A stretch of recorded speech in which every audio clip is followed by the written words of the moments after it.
Hi chat! Welcome to another stream. How are we all doing today? That was weird. I'm not doing that again. Hi chat! Anyway, it is Monday, July 11th of 2022. I don't know why I was saying that. It felt weird. July 11th.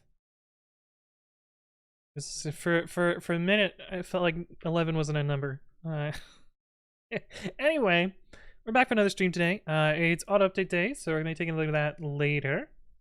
And we're gonna try and start. Oh, it's 11. It's 7-Eleven. Oh, well, yeah, the one of the 7-Elevens, depending on whether you're European or not. But yeah, we're gonna. The plan is to look at overlay stuff today, and see whether that's easy to do or not. But before we do that, we've got the old overlay to show. Maybe this will be the last stream that it shows. I don't know. D-Delsp! Thank you for the resub at tier 3. At 19 months. Thank you for your continued support. It's good to see you again. Welcome back. How was your trip? How was your cruise? Your fun time? Do you have good pictures? Surely there were some nice photographic. I'm off today. I don't know what it is. I just feel weird today. Stream might be weird today. But anyway, let me say hi to everyone who's here. D-Dels was first today. JJMC is also here. Color Marku, hello. Venox says, what is an updog day? Oh, not much. How are you? Oh my god. Mixter Jake. Yup, 25 months. Thank you for your continued support as well. It's good to see you. Hopefully you're doing well. Man, soon everyone will have that fancy badge, and then what are we to do? I'll have to make up new badges. Drunk Time Loader is also here. Hello. As is Belwada, who says, great vid today. I wasn't so happy with the end part. I feel like I was sort of rambling at the end, but I don't know. Got a lot of views. The thumbnail was cool. I basically only recorded the video because I was like, I have a sick thumbnail idea. I'm gonna record a video around it. It's so, for those that don't know the video today. Come on. Frames? No. It's the Python atomic rights PyPI shenanigans. There's like a it wasn't too hard to make the thumbnail. It was literally find some nuke photo that was permissively licensed and then put Python name over top. It took me forever to get a version of the PyPI logo that didn't look like shit. I had to like download the SVG and then convert the SVG and upscale it and do like all this other shit. So I got it working. But Drink Timer says TIL, you had to match the error message to catch infinite recursion in 3.4 and below. Yeah, recursion error is relatively new. You should just be a plain old runtime error. And then in Python 3 they're like, yeah, maybe we should make it a little bit easier to catch. But honestly, when do you ever catch recursion error? Like almost never. It's usually not important to catch recursion error, but anyway. On Nightly's here. Hello. Session Variable's also here. How you doing? Marsha's here. Marsha. Who means gay says, don't Google the Lovecraft's cat name. I don't know what that means. I'm gonna do it anyway. You can't tell me what to do. Oh. Yeah, that is not a great name. Not gonna lie. Dongfish, hello. Not last, good to see you again. King Kristen, welcome to the stream. Does Anthony write code? I try. Not always. I try. Dolphifu, hello, welcome. Bang free sub. Does it work that way? Is there a button I can click? Where's the free sub button? Oh, there it is. There you go. A good free sub, Marsha. Congrats. You earned it. If the button works. There we go! Congrats, Marsha. Trip is amazing. Loads of great pictures. Learned that Alaska has mosquitoes. Yeah. That doesn't surprise me at all. 2 days where I was able to clear see Denali. Why do I feel like What is that word? Why do I feel like that means something? That... Oh, the mountains in Alaska. Oh, I see. More like atomic rocks. Damn it, that would have been such a good, like, zinger title. Ah, well. What is easier, to start your own project in open source or to start to contribute to existing ones? I mean, I'm different. I don't think it's difficult to do either of them.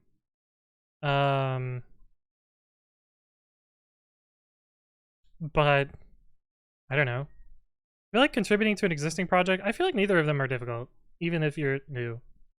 Because there's beginner-friendly stuff. Although, you know, building something from scratch is... If it's simple, it's easy.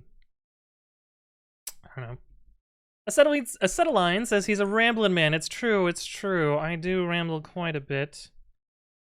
Just waiting for the future clickbaits like Python is dead or Rust devs have rewritten the Python interpreter. That is the latter has already happened. There is a Rust implementation of Python. I don't think it really works all that well, but like I feel like it's 6 times slower or something like that. Python, hello, welcome back. Good to see you in. Speaking of Rust, GCC Rust just got approved. I don't know what that means. What does that mean? I refuse to pay the extra $1 to sub on mobile. Yeah, you... I don't know if it's against terms of service to say that you should just sub on desktop, but... the tallest mountain in North America. Oh. Do you still get $2.50 from all subs, or is it country dependent now? You know, I don't know. I have not looked at my Twitch earnings in a long time. Let's see. Let me look at the Insights Analytics. Is that where it lives? Look, I don't know. My revenue is about 2/3 of what it usually is, so I've either not been having a great month or that is reflecting the sub price difference. Let's see. I have around 180 subs. So what's that? 180 times 2.25. Yes, they are definitely taking some slice off from subs, more so than previously. Yep. As far as I can tell. Which is unfortunate, but whatever. I don't really give a shit. Yes.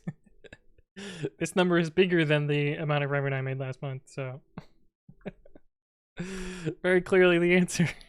You can now use GCC as a Rust compiler. Oh. That's kind of wild. What's the best thing you can buy for $1 in the US? Can you even buy much for $1 in the US? You're making killing on pre-commit? Nope. Barely positive there.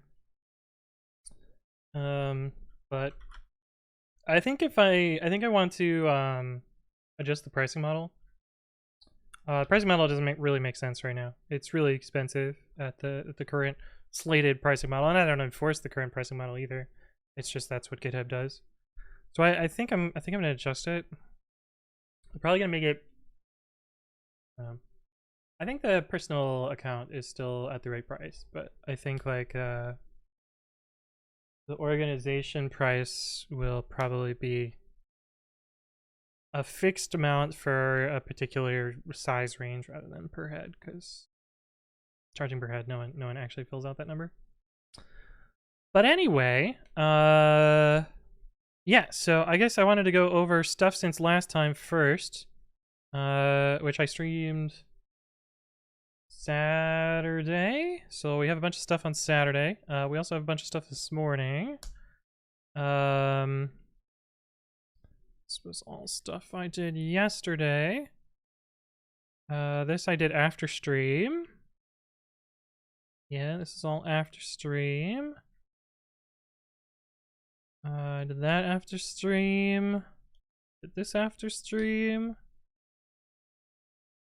Let's This was the last one we did on stream. Oh, yesterday.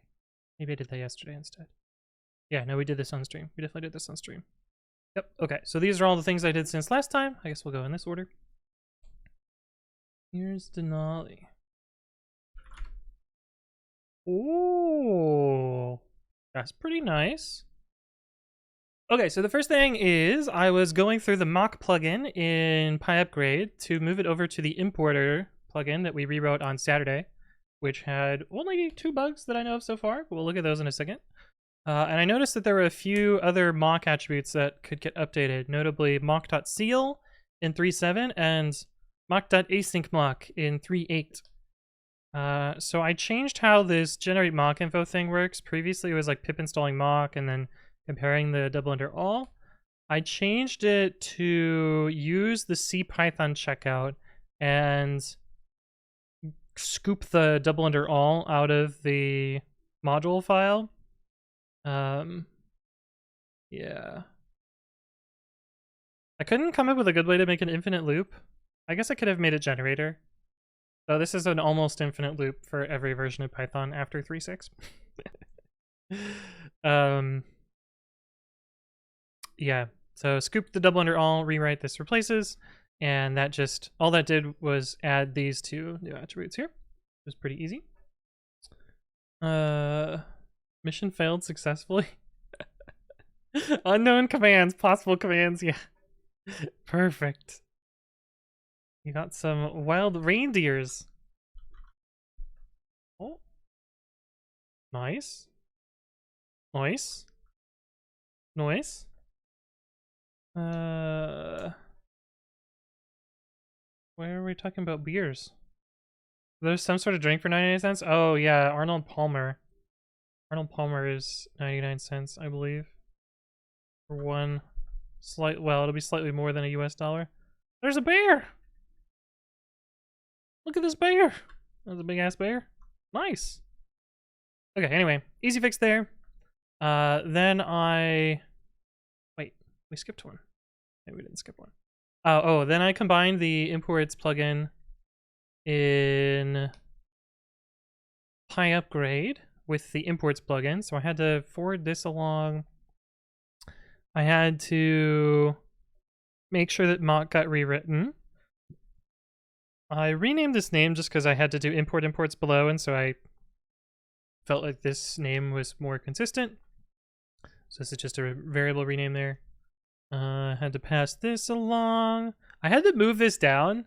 This felt like kind of a hack to me because the unit test mock plugin was actually matching in 2 places. It got matched as a module replace and a name replace. So I had to make sure that the name replace had higher precedence than module replace. Otherwise, it would turn it. It could turn it into import unit test.mock as mock, or it could turn it into from unit test import mock. And I felt like the latter one was better, so I did that. Hey, what's up, the Gel Mega? Hello, hello. You can drink a lot of water from your tap for $1. That's true. That's true. And then I had to implement imports down here. Basically a lot of string manip and stuff. But I was able to delete the old plugin and move all of its tests over, so basically a big code simplification. It also fixed a few bugs. I found like 3 or 4 bugs while looking at the mock plugin. I was able to handle those as well. Phosphorescent says, "Hey Anthony, I'm getting into contributing to some open source stuff, and I don't really understand if there's a sort of etiquette for when you make new issues/PRs, and whether people should have interacted with an issue before actually putting together PR for the issue. Any insight would be very interesting." So the rule of thumb that I use is if it is a bug fix, you are fixing a bug for yourself, and it is, you know, like a crash or some pretty very clearly bug problem. It's okay to start with a pull request. It is usually a better idea to start with an issue, whether or not it's a bug or a feature. If it's a feature, I would recommend making an issue and waiting for the maintainer to respond to the issue before jumping to a pull request, just so you can do like any sort of amount of like little design work or other stuff like that. If there's existing issues in PR or existing issues, I think it's fine to open PRs for those if you're interested in working on them. The worst thing that happens is, you know, the maintainer is just like, oh, well, it turns out we didn't actually want this, or like, you know, sorry for you wasting your time. Like, I think that's the worst case scenario there. Yeah, I don't know, something like that. But yeah, I think issue first is usually a good idea. But other than that, yeah, go for it. Bellana says, I live in Barcelona, and if you drink from the tap, you'll get buffer overflow from the output plug. What? Do you have extremely high pressure? Or do you mean like, oh no, I think I understand. The water is non-potable. Yes, no, I understand what you mean by output plug now. Wait, why is there a Butterfinger emote? What the fuck? What? Weird. Fox Ninjas, level up. Do you have any issues? I have tons of issues. This is how I found out about recursion error. Looking at the message pack source. This is wrong though. Eagle PT! Thank you for the resub at 16 months. Thank you for your continued support. It's good to see you again. This is wrong. Is this just saying, well, I guess it depends on how it's used. Oh wait, if it's less than 3.5, it becomes runtime error, and then it checks it. Otherwise, I bet they just do accept recursion error somewhere, right? Oops. This is not how I would have written this. This is not how I would have written this, but I guess it works. But surely they don't need this code anymore. There's no way they support Python 3.4, right?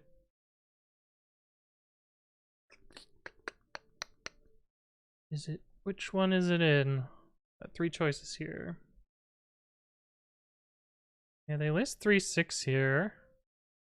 They don't have a Python requires.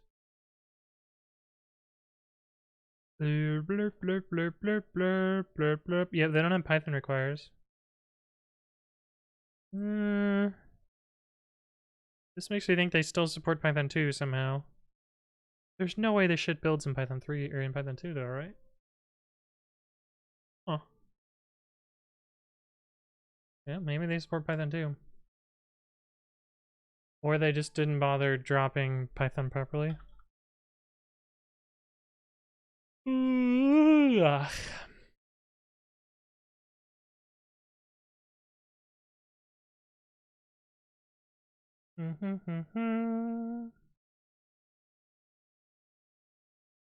I don't know. I also don't care. Whisper 12, hello, hello. Welcome back. Eagle PT, already said hi to you. Issue first has generally been my go-to, but I wanted to make sure that I wasn't waiting for responses on stuff that I'd probably be okay to go and put together as soon as I find it, kind of thing. Yeah, I think that's fair. I think for bugs, like, start immediately. For features, I would wait a little bit, but yeah. See the weather forecast for Spain this week. Weather, Spain. Oh boy. Fuck. This is, well, this is for Madrid. But god damn. There you go. In not bad units.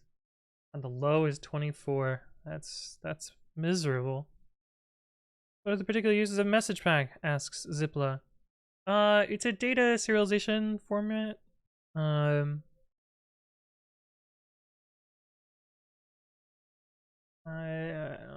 Compact wire transfer. Ton FPS, thank you for the follow. Welcome, welcome. How you doing?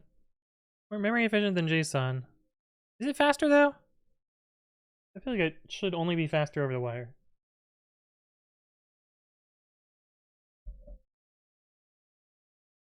Is it faster? It shouldn't be faster to parse or dump though.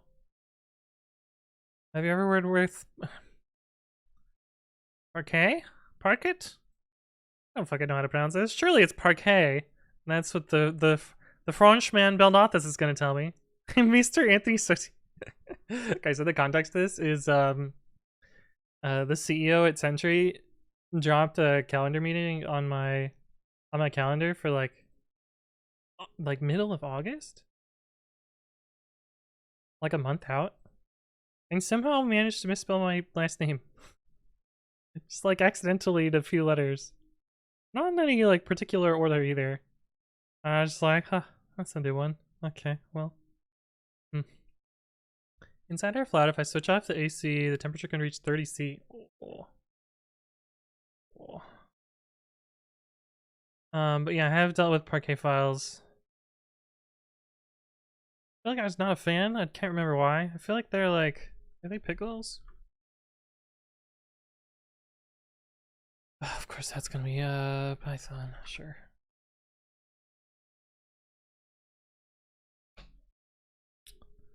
I don't know they work. Well, surely if they could store NumPy objects, then yeah, there's some flavor of pickle, right?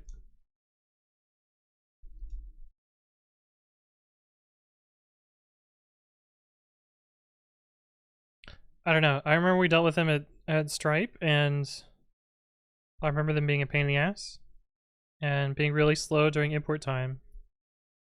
But I don't think I ever really dealt with them.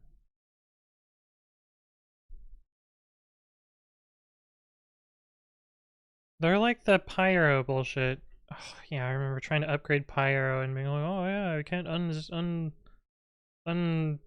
the old shit. Being real grumbly about it. But it's binary format 1, immediate drawback is you can't read it. Yeah, it's true.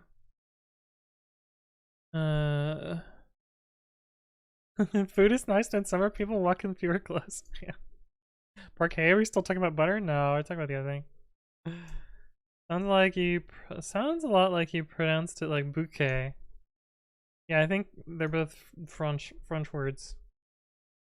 But inside my head I said it parquet for forever. Until I tried to say it out loud and I was like, wait a minute, it's probably French.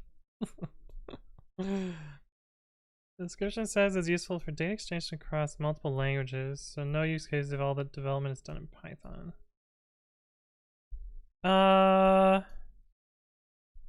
I mean, you don't want to send pickles on the wire. And you could send JSON on the wire. JSON. It's like a replacement for either like a JSON or protobuf or thrift or those sort of things. Have you ever done machine learning? Info work for machine learning? Yeah, did I want to? No. I have a choice? No. I recently learned there's a better pickle package called dill. It's not better, it's just different. And in fact, it's so much not better that people resort to pinning the bug fix versions of dill because every bug fix version has breaking changes in it. So in a lot of ways, dill is like way fucking worse than pickle.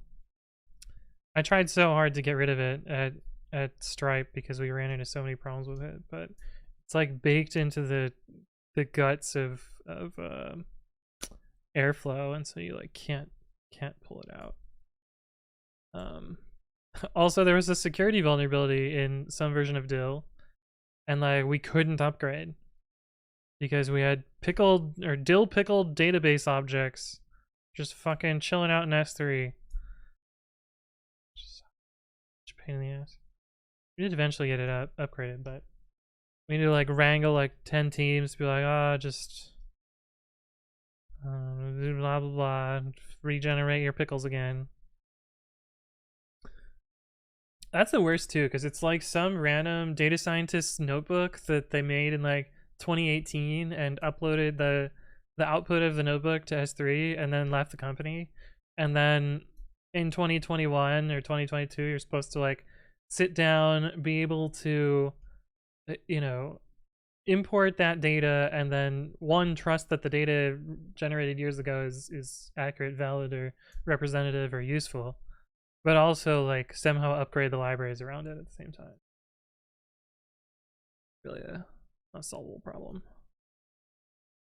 Anyway, this is post about the Spanish weather forecast on Reddit, with a comment being that awkward feeling when the red is the cool color in your picture.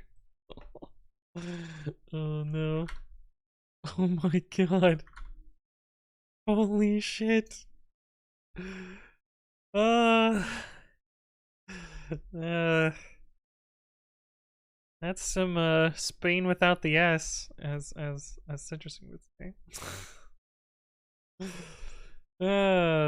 Just say you're pronouncing it in German. Is it supposed to be park it? No, that's how that was my incorrect brain pronunciation. Now you're gaslighting me into thinking that I was right wrong, but I'm definitely not right wrong. Hey, these check hello, welcome back. You're sending a huge amount of JSON data. It's going to be much faster and take less memory if you use message pack. Is that even true though? Cause gzip and Brotli and all those other wire compression formats. Like, I profiled this at Lyft, and the argument was that protobuf was faster and more memory efficient, and smaller network size. And all three of those things ended up being wrong. protobuf took more memory to serialize, took longer to serialize, and after gzip or Brotli was larger binary size on the wire. So I don't know. But a message pack is much simpler than protobuf, so it's certainly possible. And protobuf is horribly optimized for Python, although they rewrote the internals, so it might be better now. But I have run protobuf to Parquet for support of AWS Athena. Oh no. Oopchamp says, is invoke a decent package, or should I just use popen/subprocess? I'm of the opinion, having tried like 6 or 7 of these subprocess libraries, that they usually just make things harder to debug. They have weird edge cases and weird, like, security-ish things that are just supposed to be treated as features. I feel like the subprocess module is pretty okay and mostly does what you would want to do. And if you're reaching for more than just like basic commands, you're maybe trying to do too much with subprocess. And you should maybe try and do with Python instead. Like making pipelines in Python. I feel like most of the time that you would make a pipeline, you're probably better to just write a for loop. But I don't know. Yeah, I wouldn't. I don't know the quality of invoke, but I would never use it. We'll put it that way.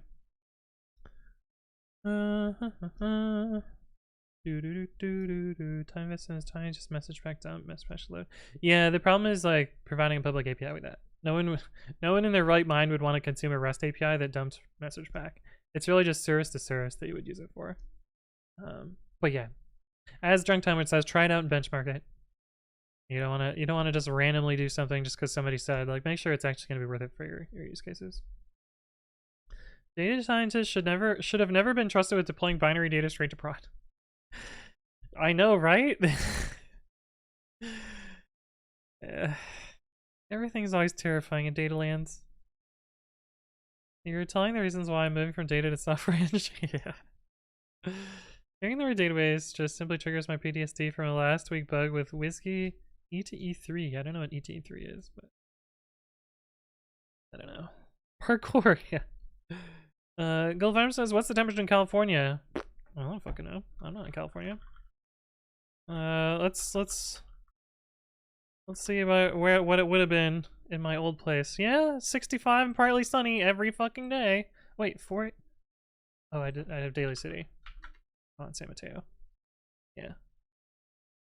Yeah, that's about the expectation for San Mateo. Wait, why does this say San Francisco? Oh, this is San Francisco. This is San Mateo. A little bit warmer. Why did I get it wrong the first 3 times? I haven't been there. I haven't been there for a year.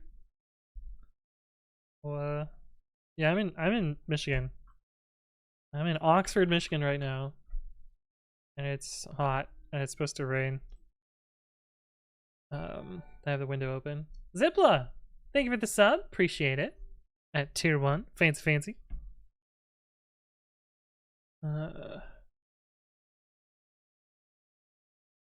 Next.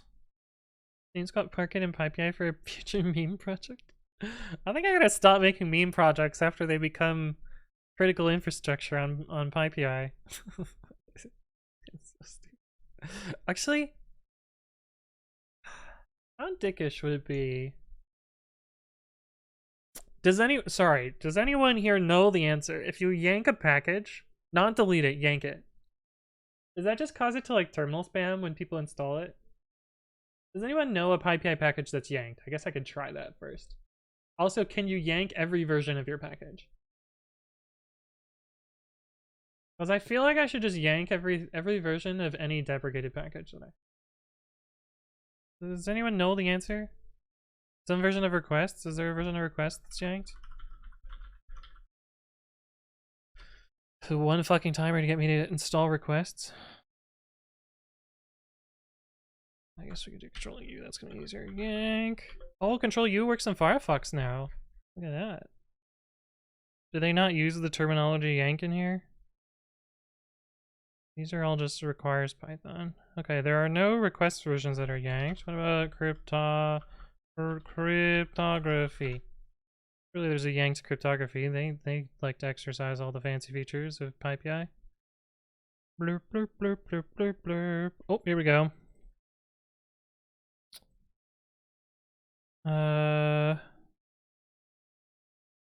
3703.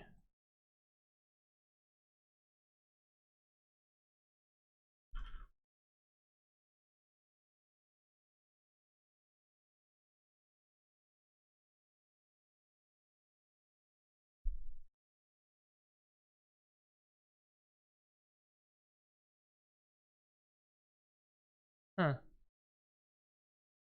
It does output.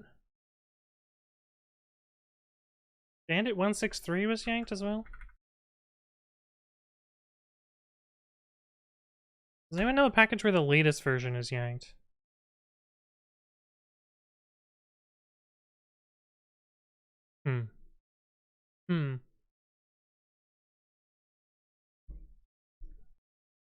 I guess I could put something on test PyPI, right? And try that there. I think I have a test PyPI account. I don't even know if I can log in anymore. Let's see. PyPI.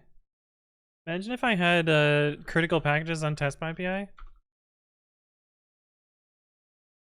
You are using this, yes, login.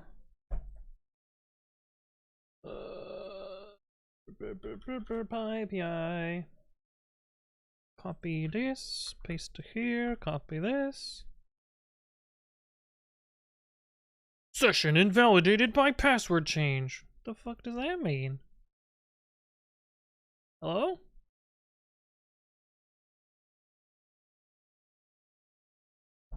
Hello? What the fuck happened? Is this shit just broken?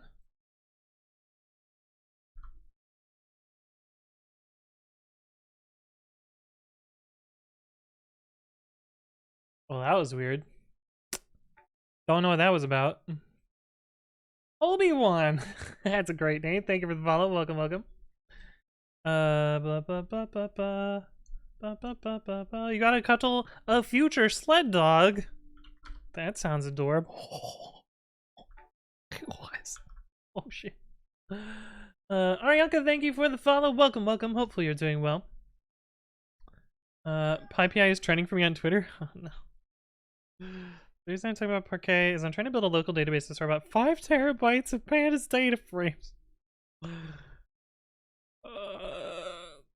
Maybe take a step back and be like, why do I need to store 5 terabytes of pandas data frames? Because you probably don't. But also, what the fuck? It's hot, only ADF? Yeah. I mean, yeah. Fine. Yank every version of your package. Yeah, that's what I'm looking into doing, Marsha. All this yank talk is getting me excited. Yeah, I feel like they shouldn't have called it yanking. But it's too late for that now. Mahamdi, hello, hello. Toby1, how's it going? Says PyPI deployed from every master. I don't fucking know. I don't know. Dialed up internet. Hello, hello. Welcome back. Might need it if it's genomic data. You don't need 5 terabytes to store your genome. Isn't it? How many base pairs? Human base pairs. And you need 2 bits. 3 billion. You need two bits per pair? So 3 billion times 2 bits in gigabytes. It's less than a gigabyte, yeah. Unless you have a bunch of genomes, but like... You can't yank it on stream? Yeah, yanking it on stream is against terms of service. Yep, it's true. Can't yank it on stream. I'm in a forced business trip? What does that mean? Hey, what's up, Arianka? Just getting stream, what is he programming? I'm poking around at PyPI to see if I can yank every version of a package. There's only one version here. Let's upload another version of that to test PyPI, and then yank both of them, and then install something that depends on both of them. That's what we're gonna try and do.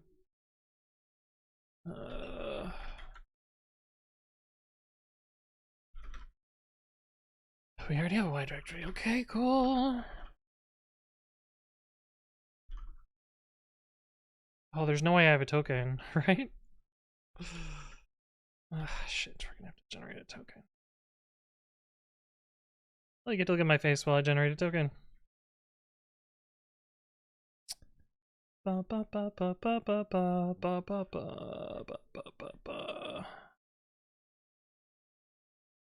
What? Token, everything. Yep. Got the token. Copy. Paste it into here. Go back to project so we can't see it, and then look at my face. Not my face. Did you use the REST package to get Twitch chat in the terminal? No. What is the REST package? I wrote my own socket code from scratch. Swift Newt, thank you for the follow. Welcome, welcome. Hopefully you're doing well. Now you need to update Babby to sensor yanking. Oh, we never actually finished our sensor plugin. I want to subscribe to an API to get access to historical stock market data. The description also comes with tick data, so I'll download as well while I'm at it.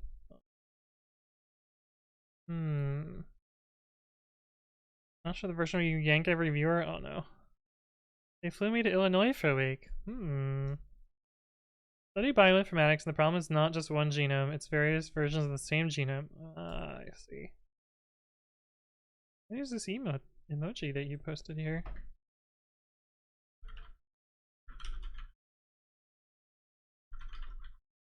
Why don't you just be token? Let's try 3 out of 11. Oh, I forgot to mute. People never message me on Google Chat. Coin. Okay. You broke the overlay? It's probably just the font. Twine's choice of username equals double under or token. I don't think that was Twine's decision. I think that's how the API works. Yeah, I'm pretty sure that's how the API works. The frick is Google Chat? Well, I don't know if it's called Google Chat anymore because there's been like 15 different projects.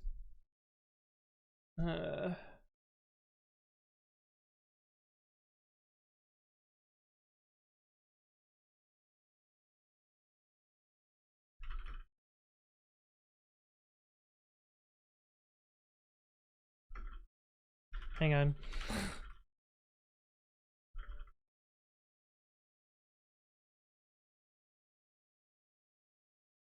Sweet. Okay. Remember Google Talk? Yeah, I used to write themes for Google Talk. That was some of the first code that I wrote. Was Google Talk themes.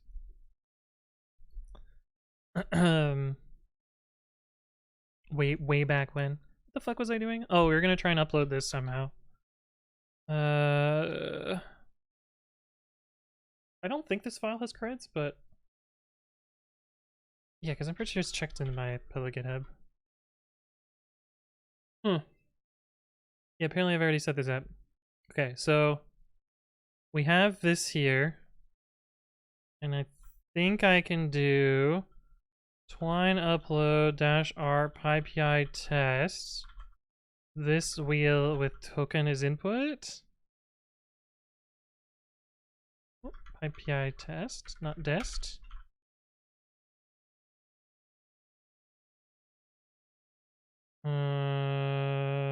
It didn't work. Why isn't it reading the token that I piped and stared in?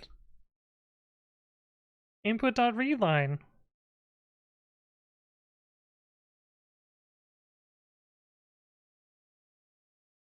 I think I can pass the password on the command line, although that's going to show up in my PS logs. Not that I care. You can also set it by the twine password environment field. Twine password equals cat token twine upload IPI test this file. Okay. So in theory, we should have 2 versions, and we can yank sub to me on twitch.tv/anthonywritescode.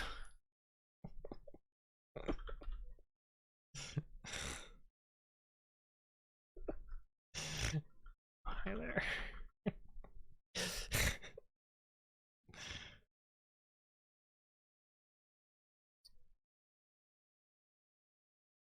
And if we yank this one as well, 020 is gonna let me do it. A release for ASP.YAML has been yanked. Yeah, that is true. Why is this taking so long?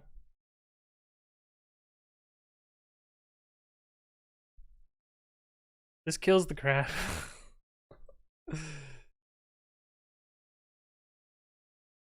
Did it work?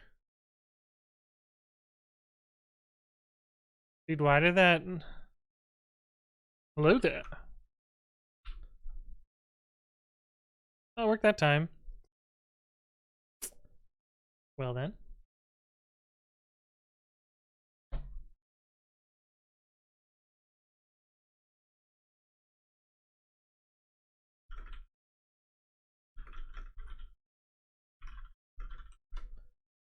A release has been yanked. It's true. It's true. Okay. So now they're both yanked, and if we... Dude, I don't even know if this is gonna work. Make a really old virtual env. I think I can install all of pre-commit.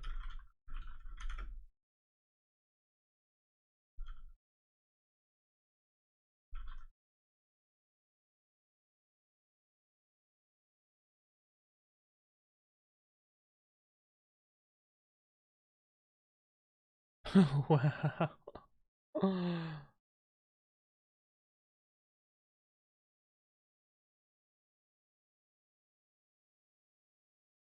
Depends on argburst. Some really fucking old code. Okay, so that won't work. But in theory, if I just do this, they're all yanked, and so it'll just pick.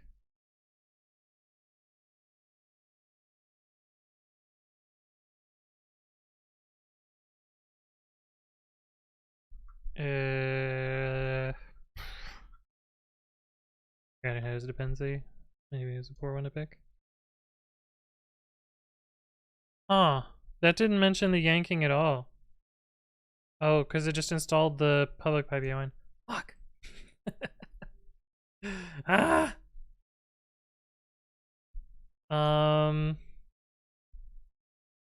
Dude, what do I even do here?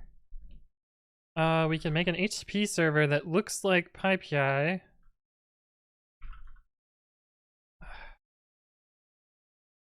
Curl.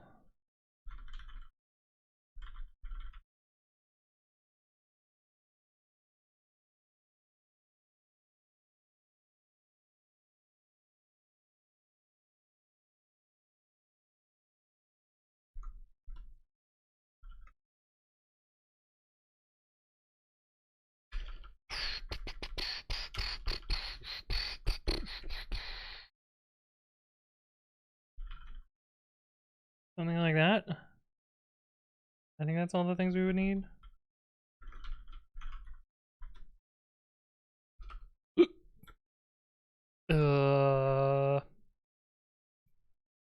Oh right, we already have something running. And then I can do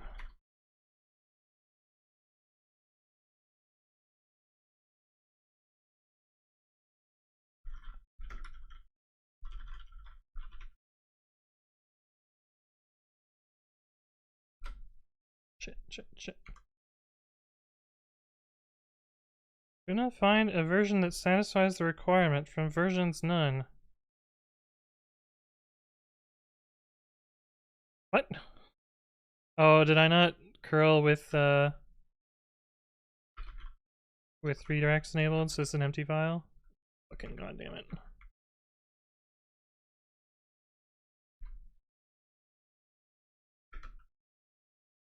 Try this again.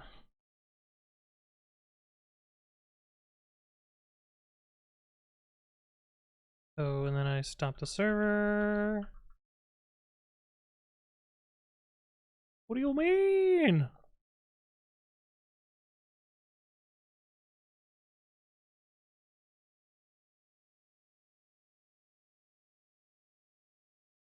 Wait, why is it still this?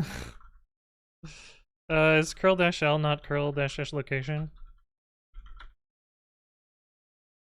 It was not.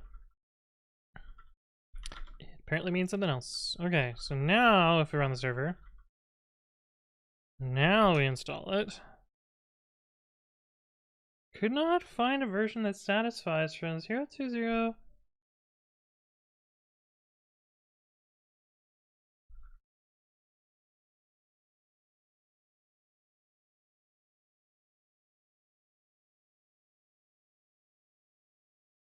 Huh. So yanking all versions does make it not installable unless you do a particular version? Ah. Interesting. If unpinned, it won't install it. What if you install something that depends on it? If uninstall. You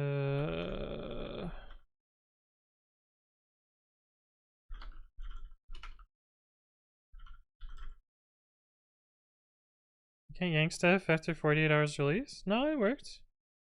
Oh, you can't yank it older? No, you totally can. I yanked this package. I yanked the 020 version. That one I uploaded like literally like almost a decade ago.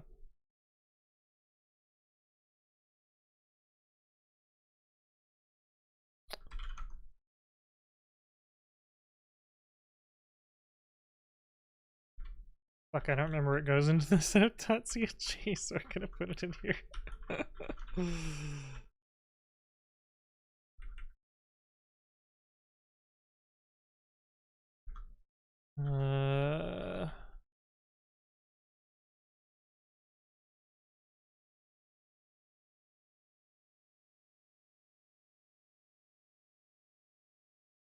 Oh, yeah, if you yank everything, it breaks it. Okay. So I'm not gonna yank all the versions. Is what I'm concluding, because it would actually break people. It's kind of annoying, but whatever. There's no good way to say this does not exist anymore. But that's fine. What are we working on? We're gonna be working on, I don't know. I want to work on overlays today. We'll see what happens though. Float.from hex. I don't see how it's possibly useful though, unless you happen to know the hex representation of your floating point number, right? Eighth wall, hello. Look everything. Pasta made from lentils and chickpeas. Oh yeah, it's so good. It tastes good too, which is the wild thing, right? Sarcastic Dante's here. Hello, welcome. PyPi's like, all right, yank me then. NPM that doesn't allow it? Yeah. You can just request PyPI admins to restore it all. We're not gonna do that. We're gonna do that. Okay. We're gonna log out of this. Bye, test PyPI. Okay, we were distracted. We were in the middle of doing things. Oh yeah, remove this from pre-commit tests. It was validating warnings that are just like no longer relevant. Python 2 specific stuff. Which unblocked Python 3.11 in some weird ways due to fucking import lib bullshit. That went away. Pipes.quote to selects.quote. Reorder Python imports now handles that. As does PyUpgrade. PyUpgrade handles it because it imported the data from reorder Python imports. Very easy. This was... Yeah, I noticed that indentation for import imports... Actually, I was out on a bike ride and, you know, zoning out, thinking about code. I was reading the code in my head while I was biking, and I was like, ah, shit, there's a bug on this line. So, when I got home from my bike ride, I fixed the bug. Yeah. So, basically, if you had an import that got created, this originally didn't have its indentation, so it wasn't equivalent to the original code. We fixed that. By double parsing, this is just a little performance fix. Not really anything useful. Oh, I released pre-commit 220, which didn't have anything notable in it, but I also bumped it in pre-commit CI. I also upgraded pre-commit CI to, not that one, to 310, because eventually I want to move to Jammy, but also 310 should be slightly faster to run all the hooks, so figured I would upgrade it. Then I released the upgraded version. Then I noticed that I forgot to change the the output in the little info page, so I fixed that. And then this one I fixed this morning. Turns out typing.callable or collections.abc.callable is broken in 390.391 due to a bug. So I moved this to being only in 310 and not in 3.9. Wrote a little test for it. Also did the same in PyUpgrade. And then I had another indentation bug that I didn't catch all of them. So I fixed this one as well. I actually talked about this bug on stream, convinced myself it was impossible, and then someone found a case of it, so. Yeah. I should have, well, I wouldn't have been able to find actual test case to validate it, so. But anyway, that's open source since last time. Everybody gangster until imports walk in? Yeah. Yeah. Yeah. Yeah. Debugging while riding a bike. Famous last words on line 1230. Yeah, right. 3.11 froze a bunch of the built-in modules. That should be significantly faster for pre-commit. Did a lot of the built-in modules become frozen? I feel like it's gonna break stuff. I think that's gonna break reorder Python imports. Oh, that's another thing that we were gonna do today. Shit. We have another thing to do today. I'm hoping that I can just click a button. Actually, we'll do a bet. We'll do a bet. Because Beta 4 came out today. Let's see. Start a prediction. Will the GitHub actions succeed in releasing 3.11 v4? Oh, that's too many characters. Will the GitHub actions succeed? Yes. No. No. Give you 1 minute. Go. Basically, I am going to pay no attention. Not to instill any negative confidence here, but We're gonna use 3.11.0 beta 4. Not to get not to ruin your confidence there, but what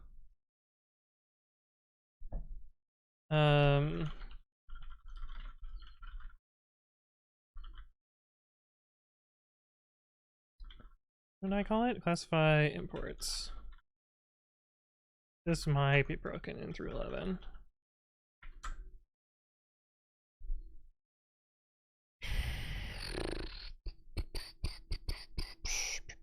Is the bug in collections ABC that you didn't write it? No, it's just typing stuff. Oh, I'm surprised this works. What became frozen?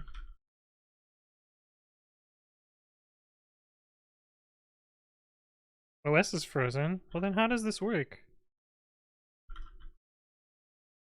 Oh, because I bet it's in here.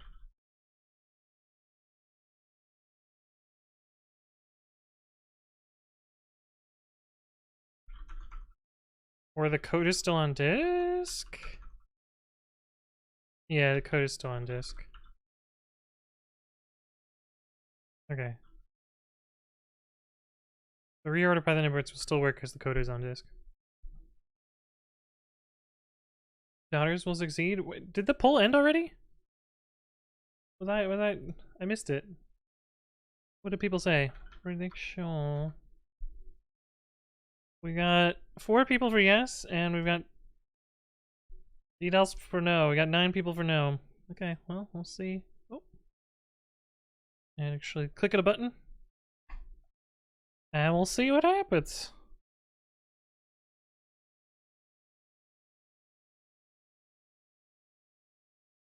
Waiting for pending jobs. I don't know what that means. Well, see what happens. Springtime is going to bed. Thank you for stopping by. Have a good one. VMware D&D didn't know VMware played Dungeons and Dragons? Yeah, I don't remember what it stands for, but they froze a lot that gets imported at startup to make startup faster. Yeah, that makes sense.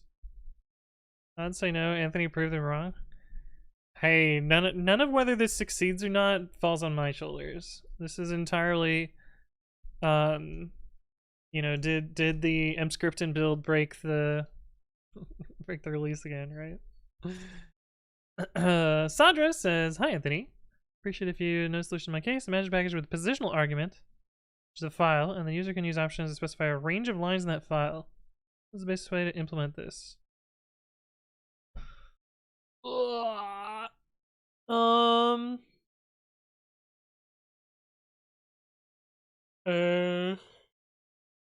I don't know.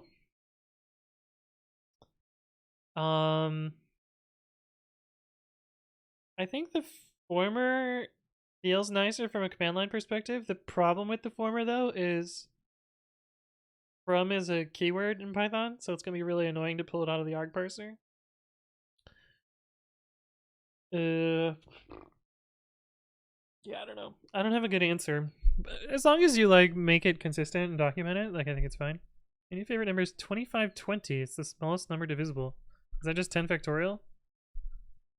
No, because there's no reason to also multiply by 3 and 2 and 6. That's what?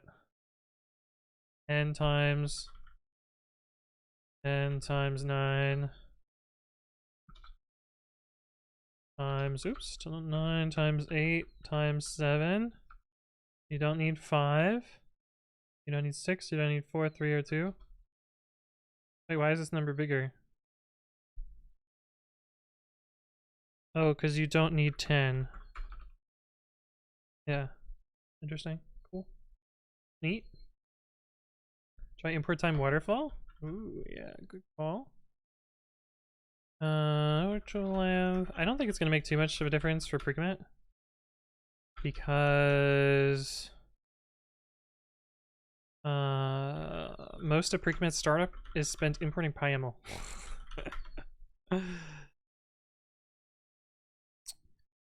But let's see. First, we must build PyML. Actually, I think that's going to give me the PurePy version. Not really sure.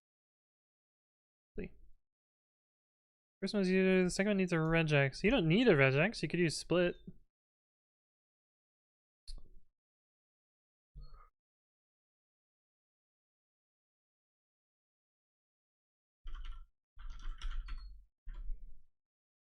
Derp. I should just change the default to B20. That feels fast.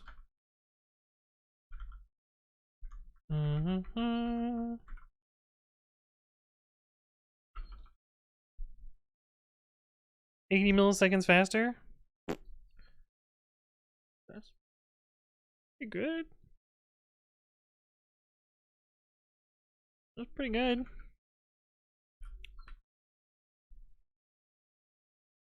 So why is that so slow? Wait, how is that slower than importing pre-commit? Oh, I didn't actually import pre-commit. I imported an empty module. Oh, I'm reading this wrong. It's 11 milliseconds. This is the relevant timing, though.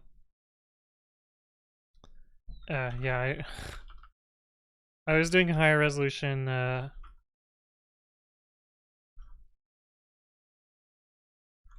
resolution timing for the reorder Python import stuff. Let me put this back so it's less confusing. So now it's in milliseconds. 125 milliseconds. And what was it before? Not main. 130 milliseconds. So it didn't really make much difference. Which doesn't surprise me because almost all of it is importing. Oh. Importing YAML. Half of it. Nylonaires, thank you for the follow. Welcome, welcome. Hopefully you're doing well. Period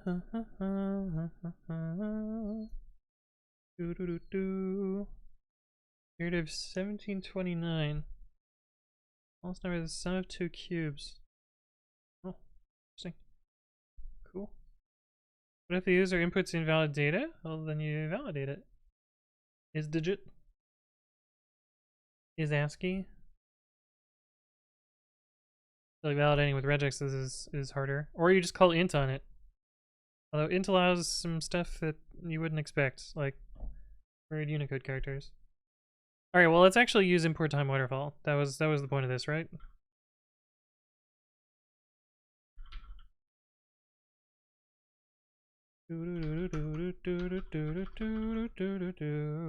Pre-commit.main x r x clip cell c. Then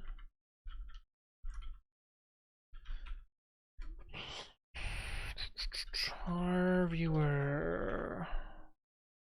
Loop. Loop.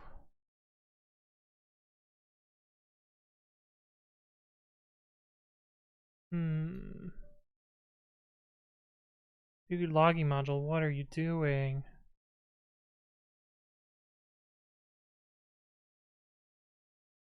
Did they freeze typing? That would have been great.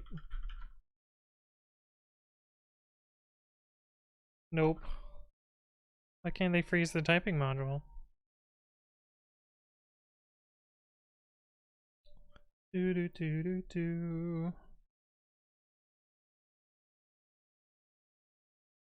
Pocket module.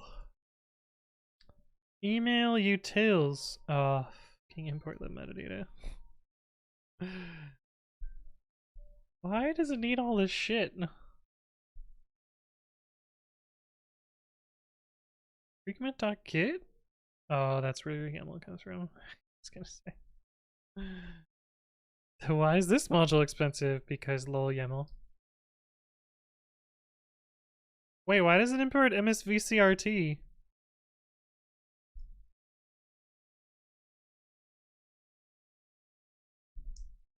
What?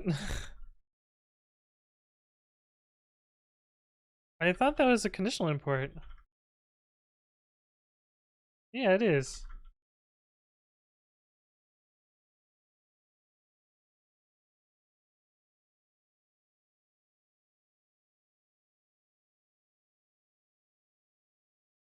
Is it imported because of control? Kind of hard to see here. Oh, it's imported as part of subprocess.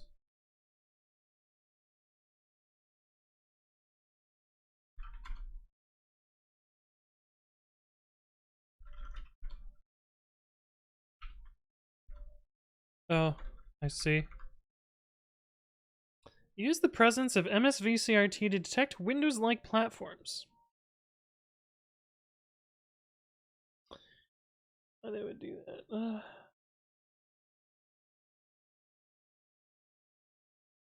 Have you ever tried a tiling window manager? I am using a tiling window manager. Here, you can learn more about my tiling window manager. These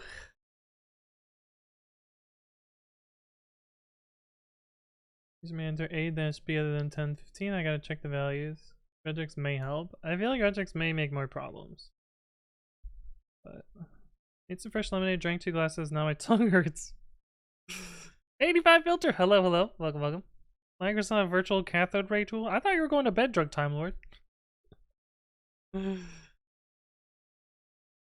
Random Neo! Hello, hello. Is that a Pythonic way of detecting Windows? I would have just used sys.platform equals win32, personally. But, yeah. Okay, we got a bunch of shit on GitHub to look at. I'm gonna leave this up. What are you? Sign the autofill. Yeah, I want to do this at some point. Yeah. Yeah. Yeah, I plan to do this at some point. It's unfortunately a ton of work. And there isn't a way that I know of to associate a personal GPG key with pre-commit CI. So I have to make commits via the API. I want to track progress of that. Follow along here. Where's the other issue?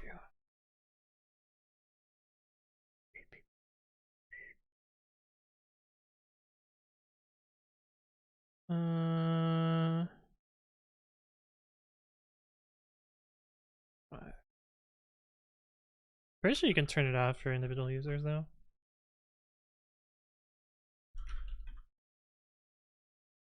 Let's see. Settings. Maybe it's on a repository basis. Settings. Branches. Oh, we do. Okay. Oh no, that's not what I want.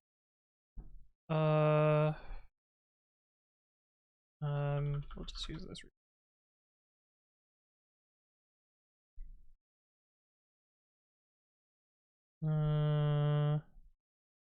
Isn't there like a?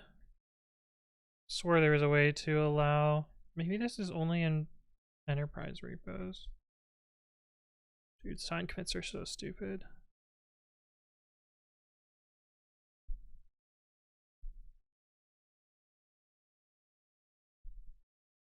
I think we can push.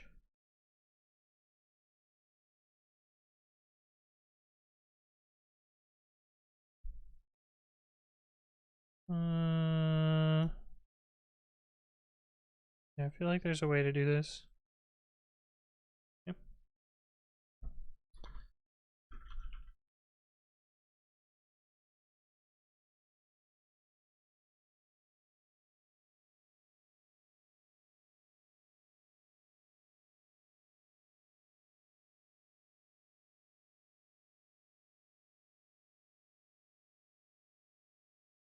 Personal, I can't spell.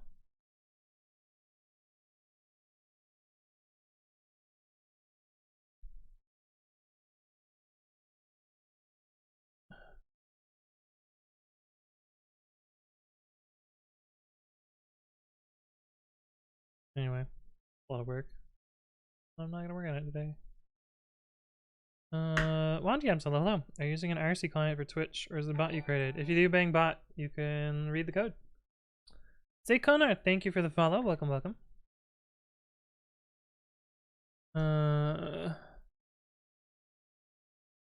It sucks, I'm sorry. Did you watch the clip?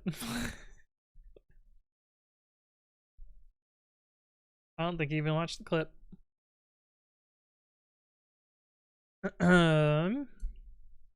My first ever Python package. Feeling is amazing when you pip install dot, your package does the job, right? And shit actually works. A triple double dasher? Yeah. Let's go. Triple double dasher. Yeah, no problem. Welcome. Okay, let's actually just merge these. Nice and simple. Doot.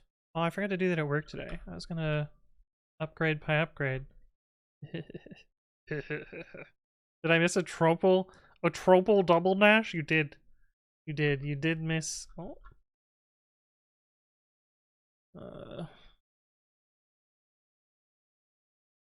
Chris bothers me every time I do this. Hi, can you check the delete branch on merge box or dom pipeyat and help cheetah? I don't like permission. I hate clicking twice.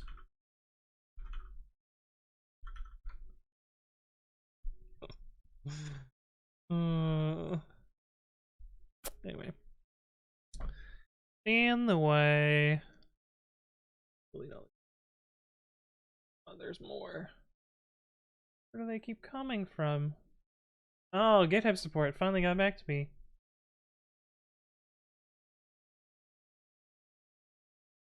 The user needs to work with your organization. The fuck no, it's literally just me. It's literally just me.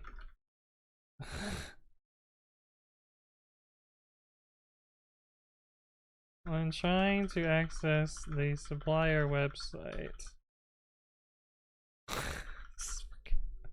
God, their support is so useless.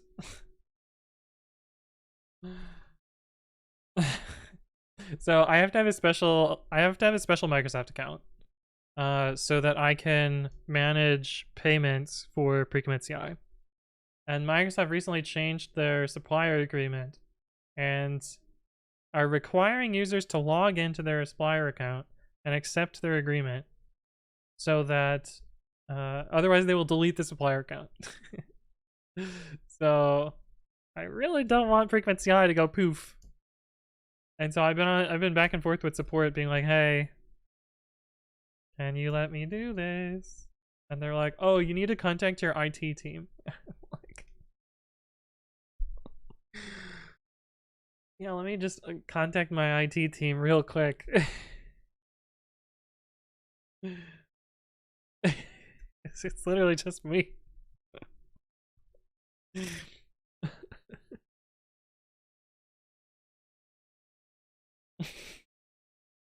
Yeah, let me get on that real quick. Well, thanks for stopping by, Wanty Apps. Have a good one. Hello, Anthony. This is Anthony. Yeah. Sir. Can you click on a button for me? Yeah, I'll get right on that. Okay. Alright, so the first part of this has succeeded. And I don't think the build has failed yet. 13 minutes in, so it's possible it's gonna succeed. We will see. Alright, let's see what auto update day. Auto update day is not far enough yet, though. Because my repos haven't run yet. Which is kind of surprising. I guess there were a lot of updates. Oh, I spoke too soon.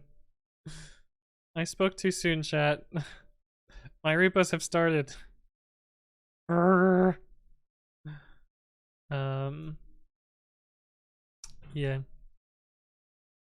I'm gonna have to run this up the chain of Anthony's and get back to you. Yeah. Just reply with this. Hello, this is Anthony from IT.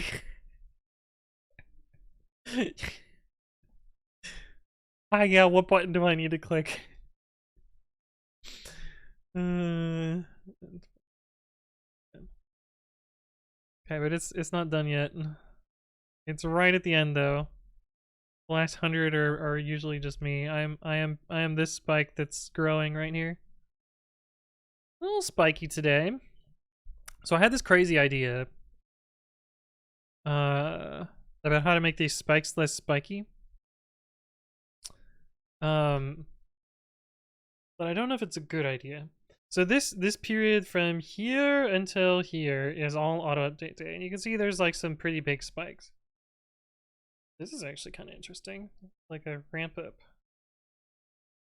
I guess it ramped up and then it scaled up and then it handled it. My thought is that if I basically took all of the auto update queue, it's like 9,200 things, and card shuffled it, like a perfect card shuffle. So like you would interleave everything with everything else. But then if the spikes overlapped, it wouldn't do anything. I was just thinking that would be slightly more efficient. It's like a stupid solution to a problem, but I think it would work. Fuck, I don't know. It's also, well, the other thing that we learned is the spikes actually don't matter because it's usually just one user, and if their queue time is impacted, it doesn't impact the rest of the system. It's just them. But I don't know. I don't know. Card shuffle, okay, random sampling? No, not random sampling, like a perfect shuffle. Like if you had if the data looks like this right now, where like maybe these users need updates and these users need updates. Right now you get like a spike of just like a bunch of ones and then like nothing, and then, you know, 3 immediately from this. But instead of queuing them like this, you would cut the deck like this. You would cut the deck here and then intersplice them, so you would have 1 3 1 3 1 3 2 4 2 4 2 4, and so it would sort of spread these out a little bit. Like you might get a queue that looks like this, and then something like this. Of course, it, you know, is less less representative for like a small thing here, but that might work. Rust has a portable SIMD crate. Seems to be missing quite some useful features, so I'm running my own. Aren't you using MS Paint? Oh, damn. You're right, I should have used MS Paint. I actually have been pretty off-brand on that for a while. I haven't done much MS Paint on stream. Feels bad. I did post one on Twitter though.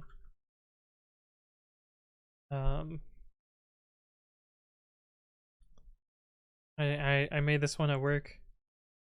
Look how rainbowy he is. This is how context managers should work. This is why I don't like PyTest Monkey Patch or PyTest Mock, because it does this bullshit sometimes, where things will get set down, or set up too early or too late, causing stateful context managers or reentrant context managers to actually break things by being reentrant.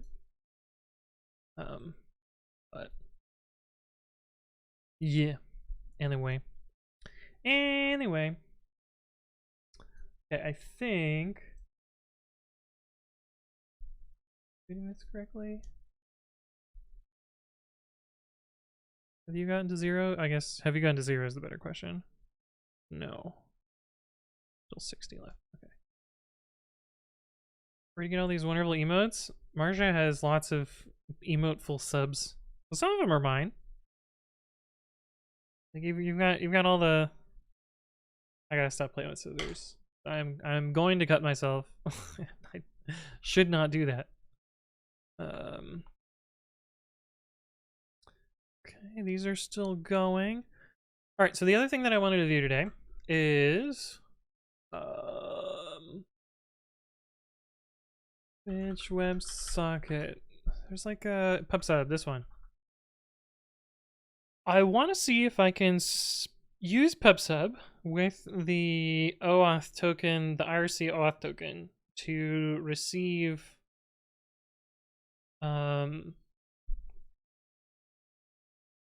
bits and other stuff notifications. I think because, well, I want to know what scopes. I want to know whether the current tokens I have bits read and where's the sub one? Channel read subscriptions. Yeah, I want to know if because I don't want to have to make an app. I'm hoping that I can get away with just the current token. Is my hope. We're gonna try and set this up. Land Arch Tools, thank you for the follow. Welcome, welcome. The butters from Anthony. No. Could you imagine? Okay, I think pre-commit CI auto update day is done.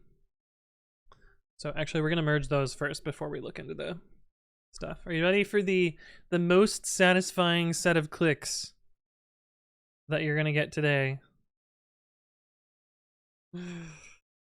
We're gonna open up so many tabs, and then we're gonna merge them all. It's gonna be great. Oh, actually, I can't merge them all. Oh, I saw a red one. And maybe we aren't gonna merge them all. Maybe we have some things to fix. Which actually doesn't surprise me, because I did bump the Python version. So it's possible that we uncover some bugs or something. I don't know.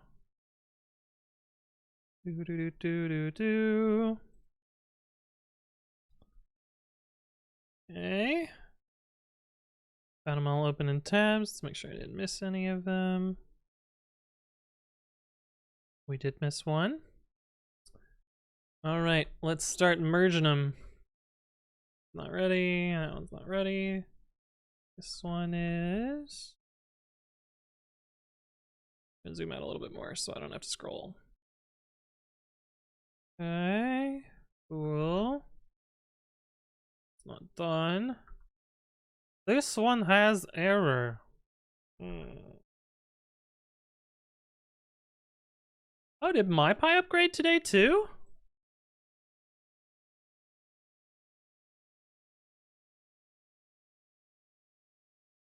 No.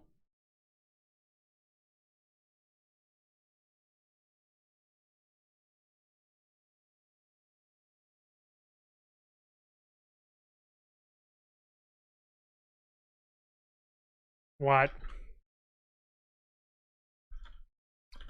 I know what type ignore that is, but I'm confused.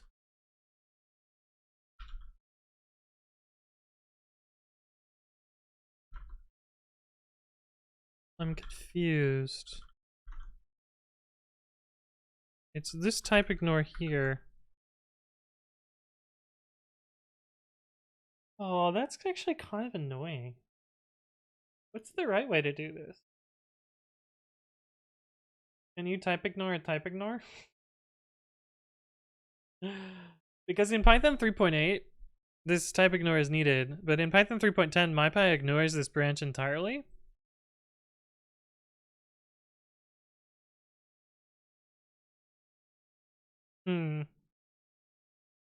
I mean, we can appease the linter, but then... Oh, hey, what's up, Recursive Cradle Panic? Hello. Merge all successful button? Yeah, I'd rather just click on stuff. Ba ba ba ba ba ba ba ba. Ba ba ba ba ba ba ba. Ba ba ba. The other patch. I scroll this in so you can actually read it. The other ticket is related because I need to use the API to end up with signed commits. The auto update commits are signed because they are made with the API.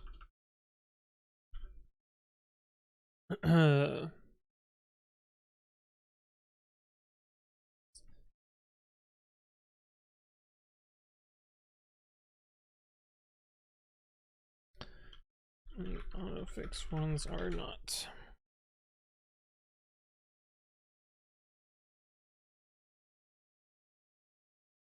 Ugh. No QA, type, ignore. Yeah, right. Write a user script to open all those? Yeah, last time I did something like that, I got banned from GitHub. I don't know that I'm gonna do that.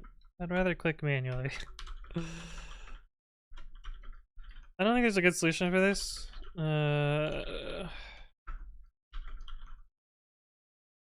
So we're just gonna do this instead.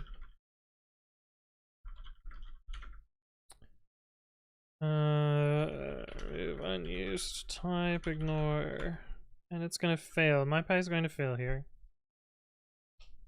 And then we're gonna skip MyPy and commit anyway. Ah, that's kind of gross. Well, couldn't choose the GitHub API to merge all. Yeah, but where is the absolute satisfaction of clicking the button a bunch of times? I fucking live for Mondays because I get 100 shots of endorphins from clicking green buttons.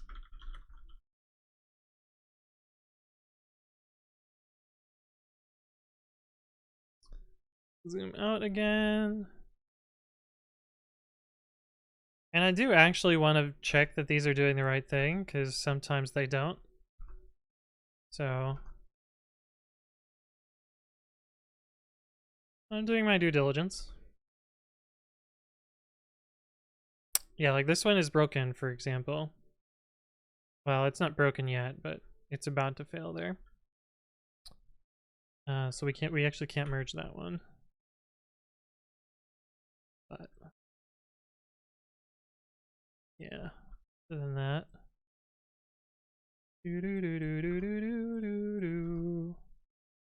Classify imports should get an update if we get to that one eventually.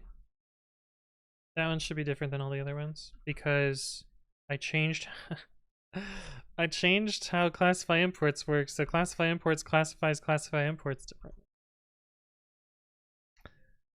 Oh, speak of the devil. Yeah. So kind of hard to see, but classify imports used to consider itself third party when run under reorder Python imports, but now it has been fixed to correctly classify itself as application. Make a website with a huge button. Every time you click it, it calls the GitHub API. It sounds like a lot of work for no benefit. Or minimal benefit. So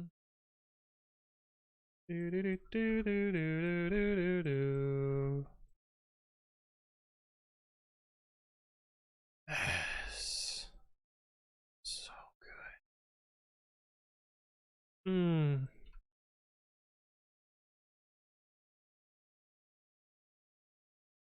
Why this have problem? Argument 1 has incompatible type.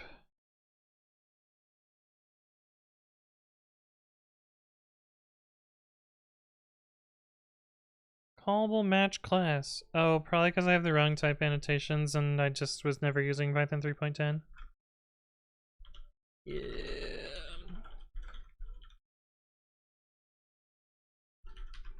Stupid match statement.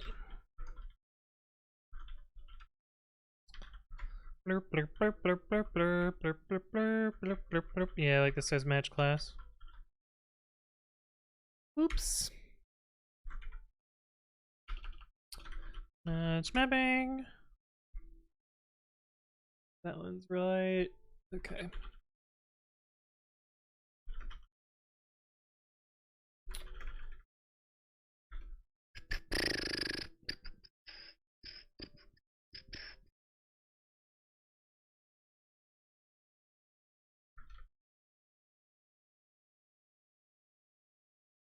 Yeah, this guy got banned already.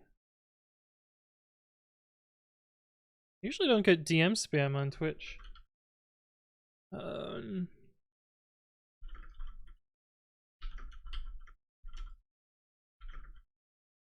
I just got some weird crypto spam. The account was deleted by the time I tried to reply to it, though, to tell them to pound sand.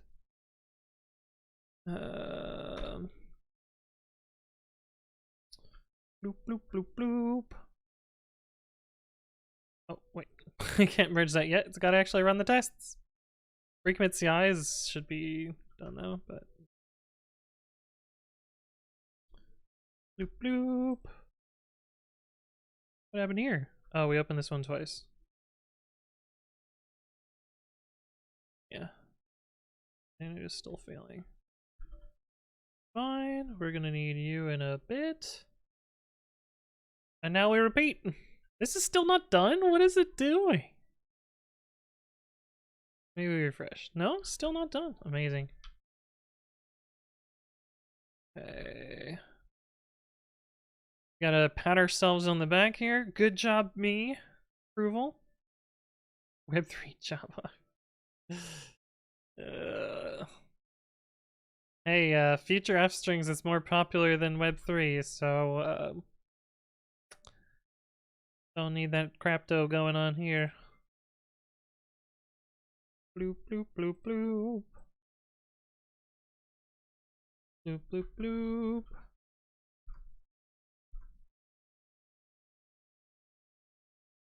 Done yet. Yes.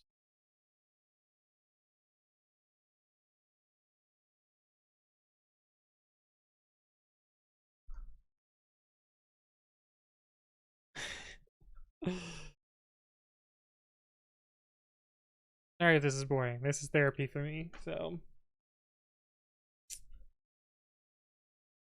Men won't go to therapy, they'll just open 100 pull requests of themselves and merge them. How that joke works. Something like that.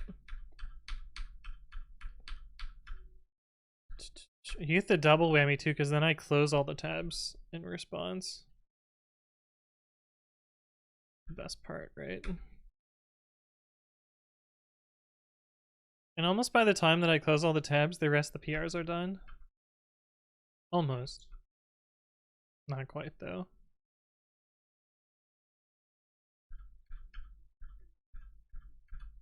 Then all that's left is the two that I needed manual changes. Well, and this one for some reason. I don't know why this one's slow. Metascam? Bionic finished? Oh shit, it did! Let's go! That probably means the other ones are gonna finish. Sometimes I find YouTube live streams, which are certainly a scam, but I can't find the link that actually does the scamming. The scam's so bad you literally can't fall for it. Yeah. No idea how the guy just streams like 24/7.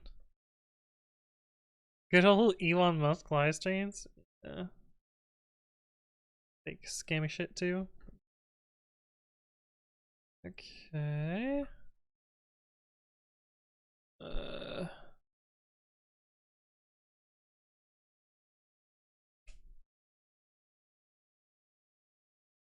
Okay.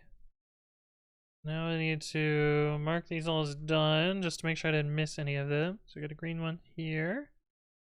And a green one here. Although this one I know we can't do.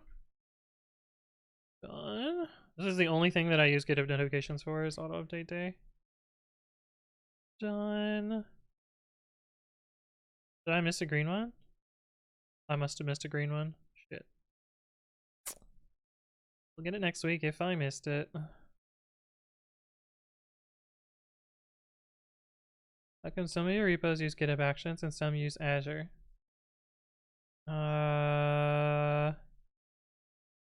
The only ones of mine that use GitHub Actions are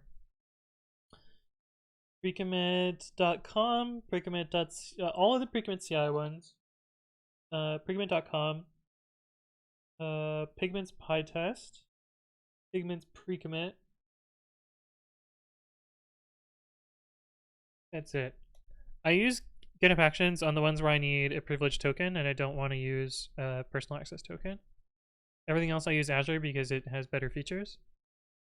For pre-commit CI, I use GitHub Actions because I pay for it, and I'd rather pay for GitHub Actions than Azure pipelines. 'Cause I don't have a paid account. I don't have a paid Azure pipelines account, and I had to pay for private repos for GitHub anyway for secrets, so it made sense from a monetary perspective by a few small dollars to stick with GitHub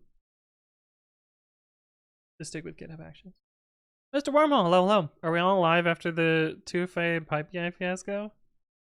I mean, I got a lot of clicks on my YouTube channel because of it. It didn't impact me. I have nothing depending on atomic rights. And it got restored anyway. I'm kind of mad that the one video that I want the YouTube algorithm to actually do stuff with, it didn't do anything today. Here's our video analytics. If it loads. Come on, YouTube. Come on, YouTube. Fucking show me the graph. I hate that the answer to most modern websites is refresh and see if it works the second time. The answer is still no, though. Oh, did we get the new NASA image? Did it come out? Oh. God damn.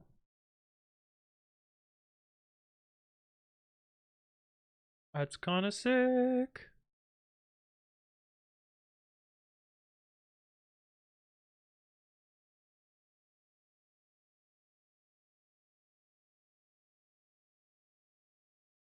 Why do I feel like the galaxies are so much bigger than I expect?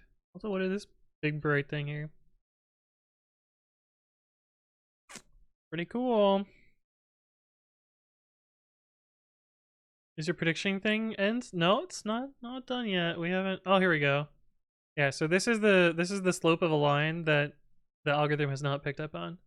Although usually it's right around the 12-hour mark that YouTube's like, stonks. I'm hoping this one gets YouTube stonks. But, you know, it's already above average for my videos, so it's doing well. Let's see if I can find one that the algorithm does stuff too. So I can show you the difference. Yeah, here's one that the algorithm did things to. Yeah, so you can see the normal slope of the line, and then here, YouTube was like, recommend!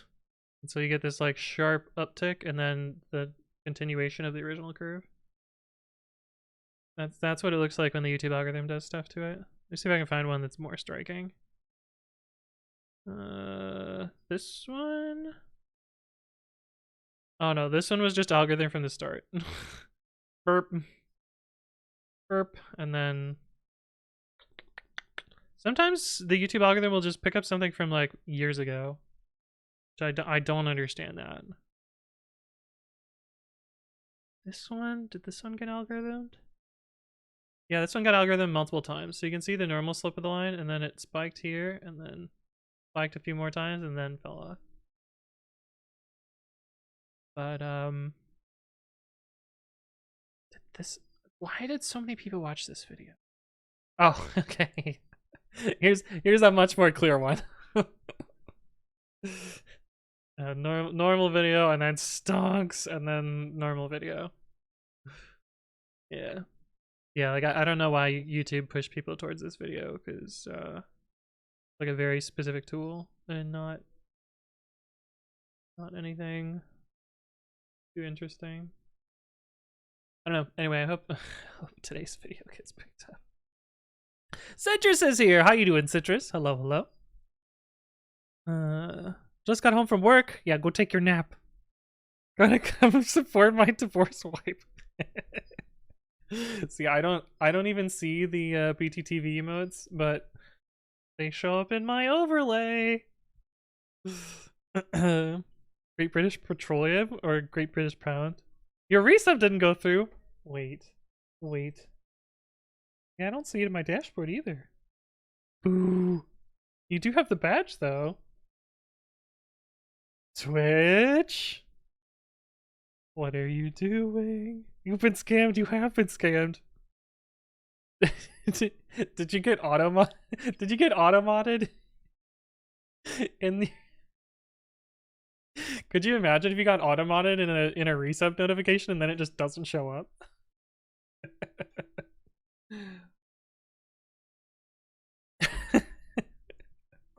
Anthong is the best wife. I mean, I don't think I'm ranked 1, but $3.19. Yeah, I don't make too much from YouTube, but I don't know. It's fun, so I still do it. Okay. Are you done running tests yet? No. Okay, so we'll leave that one open. We have not finished enough jobs to do this yet. That notification is working. Night Fox, thank you for the follow. Welcome. Well, I appreciate your resub, Citrus, even though Twitch doesn't. It's Stockfish resubbed. now they're just rubbing it in. Thank you for the resub, Stockfish. Appreciate it. Welcome. You did get a fancy new badge too, Stonkfish. How dare you? Okay. You found the computer? Nice. Wholesome Thoughts here. How you doing, Wholesome Thought? Good to see you again. Okay, many tabs open. Yeah, I don't need you anymore. I install Bandit. I was like, why did GitPython get installed? Save myself $1 whole. Yeah, don't sub on mobile is the answer. Okay, so I want to play around with the WebSockets API and pubsub to see if I can subscribe to bits. I don't know what scope I have. I also don't know how to make these subs. Here, I guess? This is string, JSON string. I don't know, we'll find out.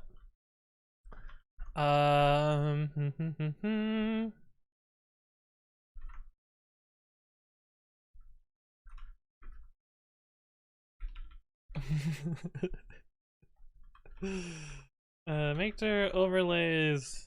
What do we want to call this one? Like subscriptions, bits, follows. Is there a good term that encapsulates all of those? Notifications? Notifications? Subinator 3000. No, we won't call it that. We'll call it notifications and someone will tell me a better name later and then we'll use a better name later.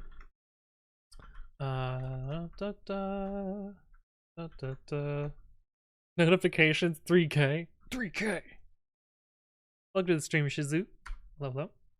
Alright, so we need a main.css and we need a main.javascript as well. Let's start with the JavaScript and see what we got here.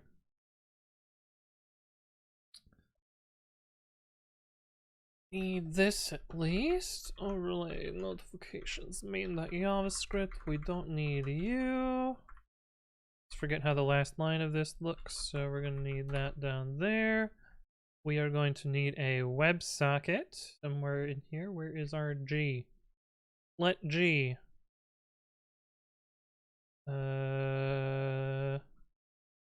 We need roughly this. What is the WebSocket URL we need here? Bloop bloop. WSS. There we go. Bloop bloop bloop bloop. Oh, blah blah blah blah blah. Okay. On error or close, we restart. Okay, that seems fine.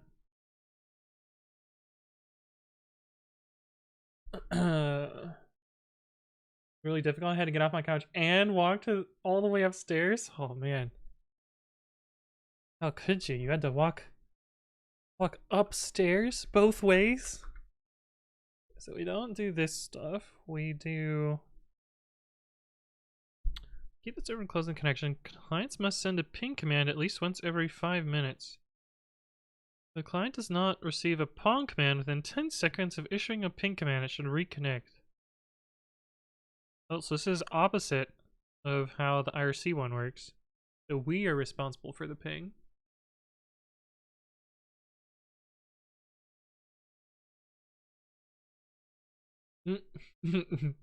CSS is my passion. I forgot overflow hidden.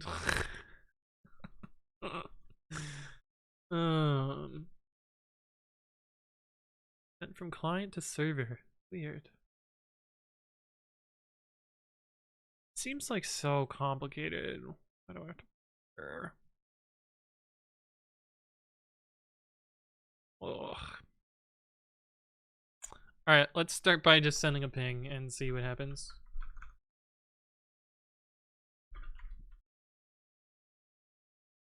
Je sens the stringify. Blurp blurp. Is it just message ping? Type ping. Type ping. Blurp blurp blurp blurp blurp blurp blurp. Console.log theta. Alright, let's start with that and see what happens. The thing that's annoying is like if you don't receive a pong, you should disconnect. I really know how to do that. We could store state. We haven't even gotten to the design part and I'm already like, what is going on? What am I supposed to do here? Job's finished? Oh! The workflows. Wow, look at this prediction. It fucking worked. Prediction. Choose outcome, yes. Man. This is great. This is, I think the first time this has succeeded? Or did we get it to work for the 310 one? I think we got it to work for the 310 one. See details. 30,000 goes to Belwada and 3 others. Congratulations on your channel point wins there. On your betting. Less CSS the better. I keep getting ads for BetterHelp. I don't know what that is. Started when I was up in Alaska. Hey algorithms, I went to Alaska on vacation not because I hate myself. Is that a thing? Box Ninjas, hello. Sigma Monkey, how's it going? Coffee Nomad says, side note, AK is dope. Oh, Alaska is dope. Lived up there for a few years, so gladly moved back. Neat. Neat. I was confused for a second because I'm pretty sure there's an artist in this music playlist called AK. Yeah. There's an artist in this music playlist called AK, and I was like, wait, that AK? Why would they be talking about that AK? But no. AK-47s are dope? Oh no.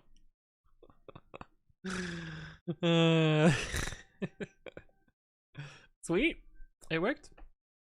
I guess the other part of this is see, did it end up on Launchpad? I've never used the search box. Does it actually work? Oh, it does. Wow. And there's no one else squatting on the name deadsnakes. I am thoroughly surprised that there is no other results for deadsnakes. Kinda neat though. Blurp blurp blurp. Bloop bloop bloop bloop bloop. Yeah, it's building. Look at that. Nice. Nice. Weren't so far from the rest of my family. Might consider it in Anchorage and Fairbanks. Not sure if I could live in one of the coastal. Yeah, I live in the middle of nowhere. Yeah, that would be. I mean, not saying that Anchorage and Fairbanks aren't in the middle of nowhere, but they're kind of relatively in the middle of nowhere. Anyway, we also need to add. Where's the select box? Here we go. Notifications. We're gonna have to add like custom CSS so people want to actually use it. Because I'm just gonna build it for my overlays, aren't we? How's that gonna work? Because at least with the chat one, I guess they could put custom CSS in the little box. in OBS.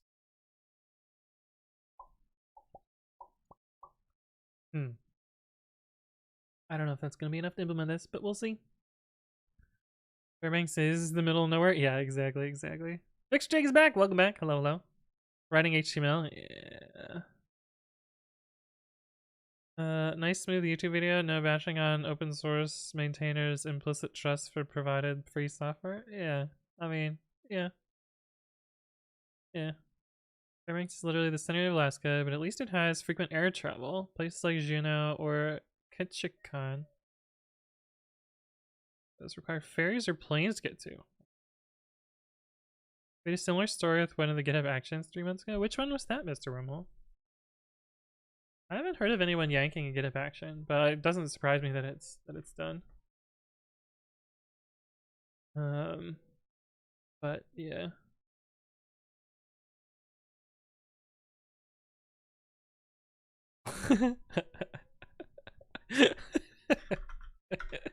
So I asked my buddy Chris to check the little box, and I'll show you what box it is. I gotta zoom back in. So there's this little box here, automatically delete head branches on repositories, and I asked Chris to check that box on one of the Yelp repos. Apparently he had to ask someone in Slack if they could turn it on. Then the person in Slack had to make a Terraform branch. Then they had to Terraform plan and apply, and that took 30 minutes to check a fucking checkbox.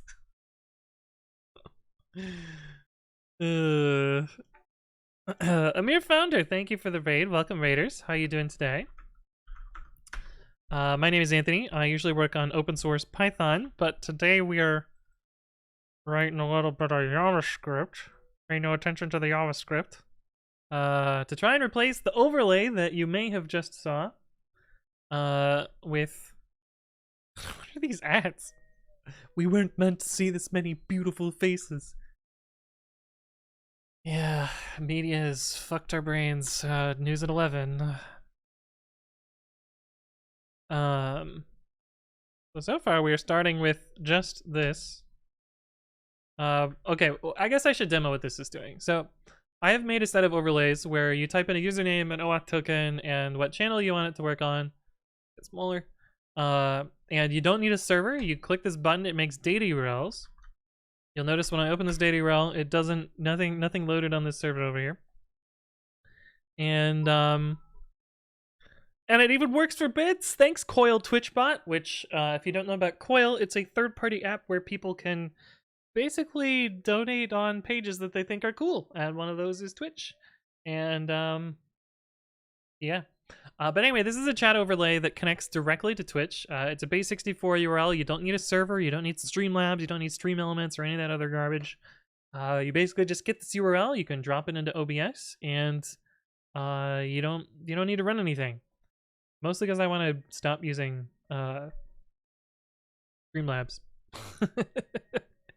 But I need to replace all my overlays with this to make it completely work. So yeah, that's what we gotta do here. Enterprise process, so efficient. Yeah, my life every day. How you doing, Metalstorm? My team's Terraform plan is starting to take multiple hours because of the teams who use our platform have an insane amount of load balancers. Oh, yeah, that's messy. It's messy. But yeah, it's pretty cool. And it works really well. It's, you know, I use it for my overlays here. There's also an overlay that I don't use, which is the emote wall one.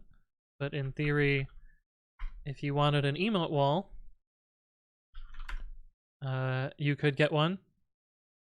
But mine supports the Streamlabs one doesn't support animated emotes, so I made mine support animated emotes. Yeah, it's the rendering is a little buggy there because it's in a virtual machine, so you can ignore that. But yeah, regular length noodle, micro noodle. We have one guy who sends in at least one PR a week, adding 10 load balancers every time. Holy shit. The code is encoded in base64. Yeah, this is a data URL, so you can just put this into a web view, a web overlay thing. And yeah, so it just works.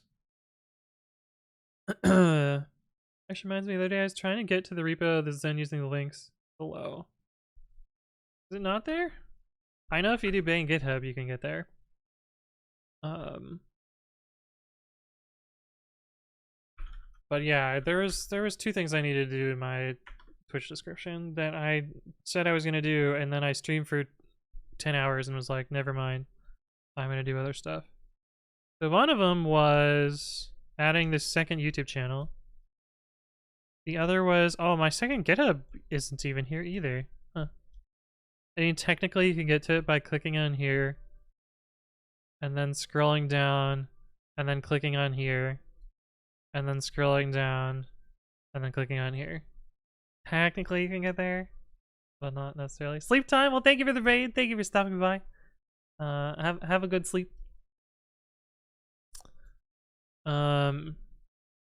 Yeah. So I don't know how to better put this in here, but I haven't updated this in a year, 2 years, 3 years, or something. Oh. Yeah, like my FAQ isn't filled out either. Why do you use Babby? Are you a noob?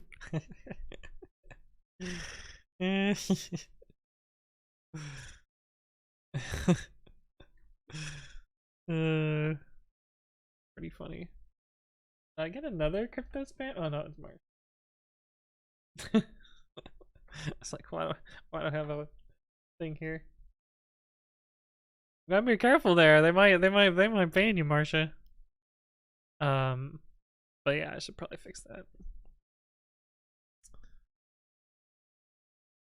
I'm suddenly tired.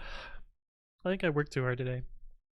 Time to write a Markdown to Twitch profile converter. They actually do support Markdown, like some little bit of Markdown, but not like images and stuff. You can actually put your own custom panels that support any sort of markup, which is super sketch, because people can just put like checkers in them, or like, you know, harvest IP addresses or whatever the fuck they want to do. Not that an IP address is really like important data, but okay, I need to find my actual fidget thing, so I stop fidgeting with scissors, because I am going to hurt myself doing this. Where did I put them? Maybe I just never. They're probably in a box. I'm gonna go see if they're in this little bag over here, though. There's a small chance that they're there. I can stop playing with scissors.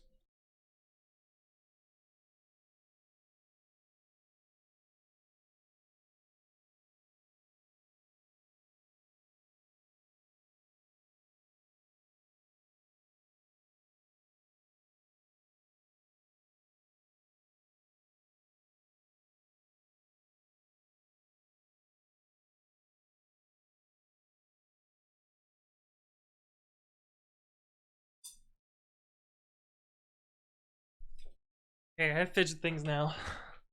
Now I can safely exist without scissoring. Wait, what?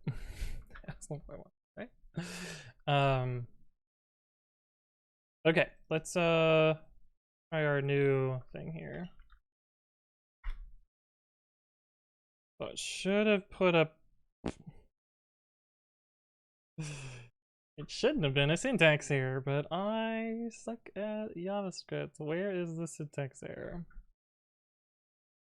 Oh, right here. Bloop, bloop, bloop, bloop. I'm gonna close this out. Now we won't end up on Twitch fails. See, the thing about live stream fails is it's like really great for your channel. What the fuck? I fixed that. Is there another syntax error?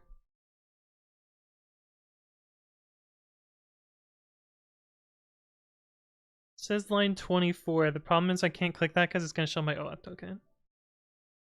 So we gotta just figure out where it is.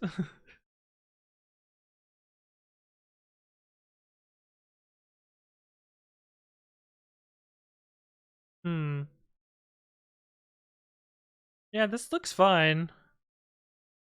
I don't know where the error is. Oh, I know where it is. It's right here. And then there should be a semicolon there.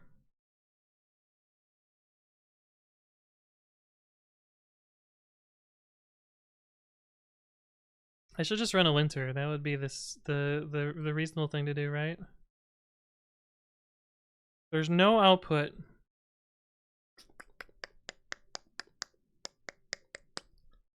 Well, that's not great.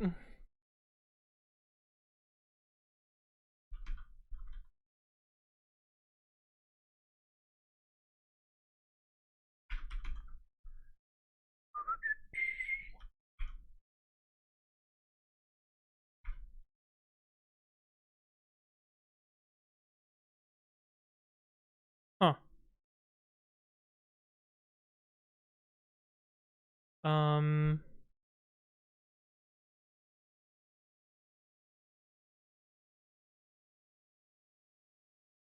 Well, what the fuck?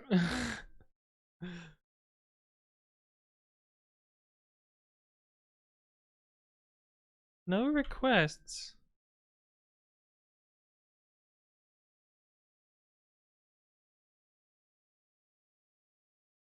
Alright, I'm gonna look at the auth token. If only we had... No, that's not gonna help us here.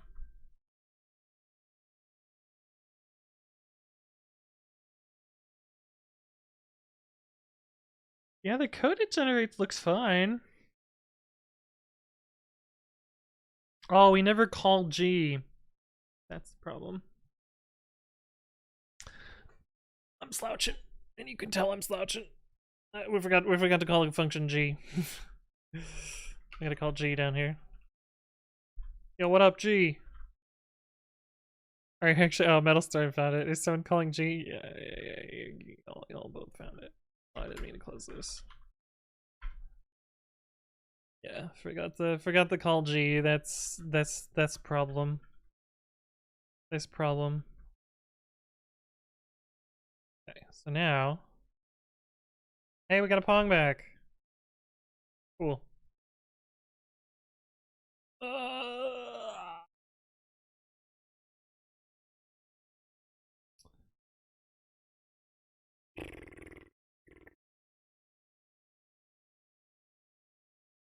Okay, so in order to handle this ping-pongy thing,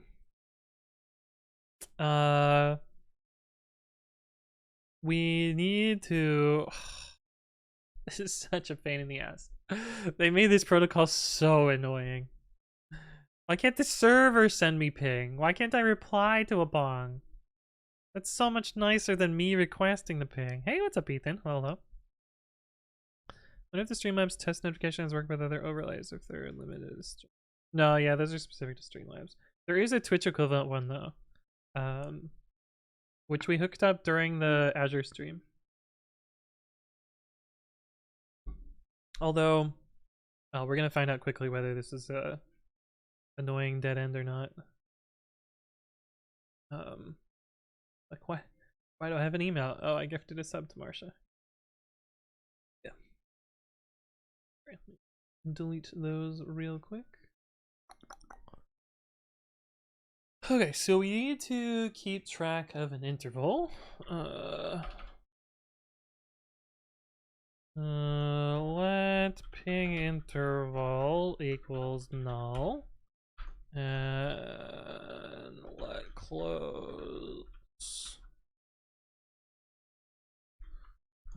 Clear interval ping interval. What happens if you call clear interval a null? Is that an error? Just returns undefined. Is that spect or?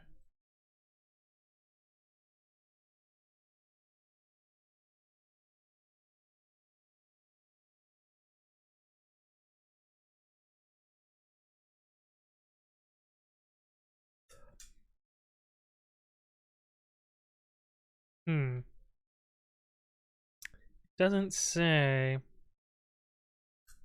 Well, Apple's gonna be dropping Python 2. Nice. Good to hear. Morsha's emote game is strong. It's true. If the parameter provided does not identify a previously established action, this method does nothing. Okay. I think we can safely pass null into it. Cool.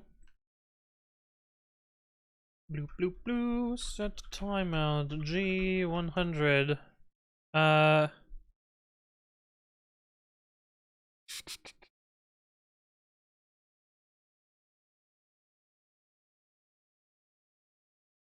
Do we have to call close on the WebSocket?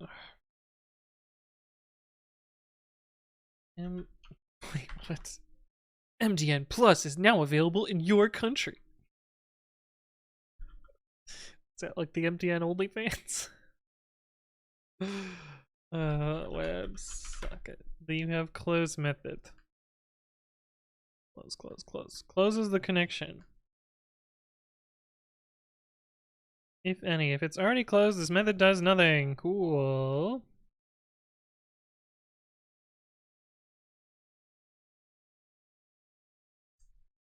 Okay. So we will do s.close. Clear interval. Set timeout to reconnect.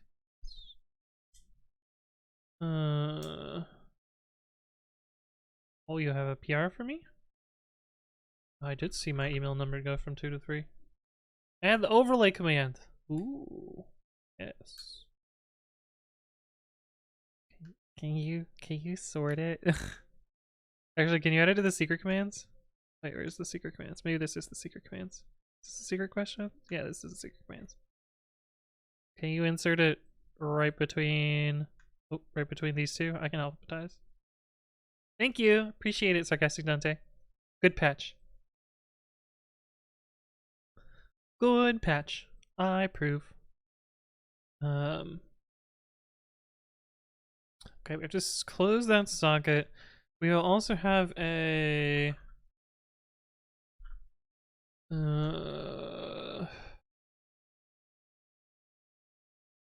we also have a ping close that we may also need to do.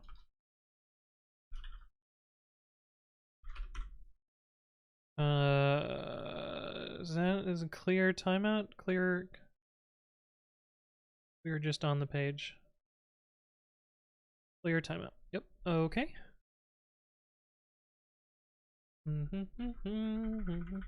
Close.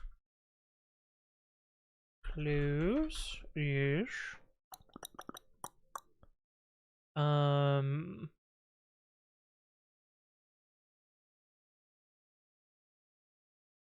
What did it say about ping? Do I need to do it right when we connect? Or can we wait however much time? Keep it close and client to send at least once every 5 minutes.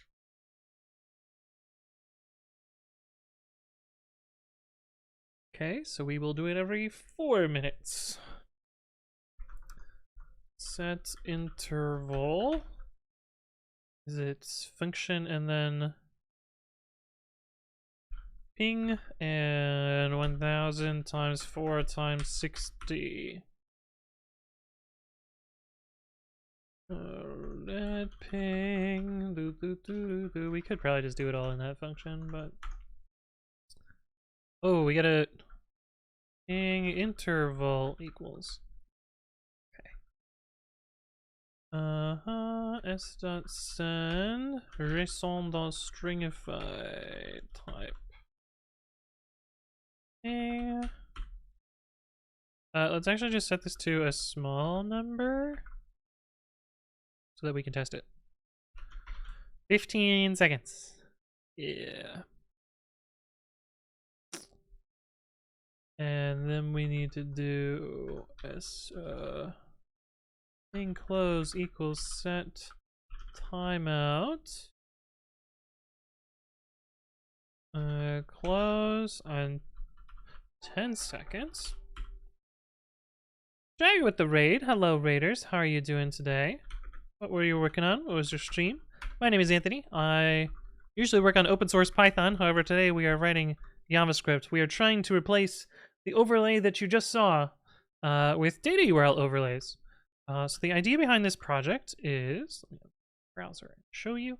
The idea behind this project is, yes, there's a server part here, but the server ends after this part is done. So you get an OAuth token from TMI, you set up the username you want to connect with, the channel you want to connect to, and you pick which overlay you want. Let's say we want the chat overlay. And when we click this button, it will generate a data URL. The cool thing about data URLs is they're just data and they render as a web page. And so you don't need to run any server to do this. The idea is to get rid of Streamlabs stuff. And once you have the data URL, you can just plop it into OBS. And if you chat now, it should show up. Right? If someone says chat, hello. Peter Steele, welcome, welcome. Pearly Mo, hello, hello. It's Woodlegs, welcome to the stream. Asa Dude, hello, hello. USMC Chick, welcome back. Oh yeah, look, it works. And Peter Steele, thank you for the follow. I've been fighting with my JavaScript homework all day. The URL has your OAuth token? Yeah, it does. Yep. So you don't share the URL, but it does work. And so yeah, if I mouse over this, it will show my base64 encoded OAuth token. But that is why we're using a throwaway account, so I don't care if you hit that OAuth token. I will just reset it after stream. But yeah, welcome. Rafano, welcome to the stream. For Loop and Bash. Oh no, that's such a bad idea. welcome. But yeah, we are trying to...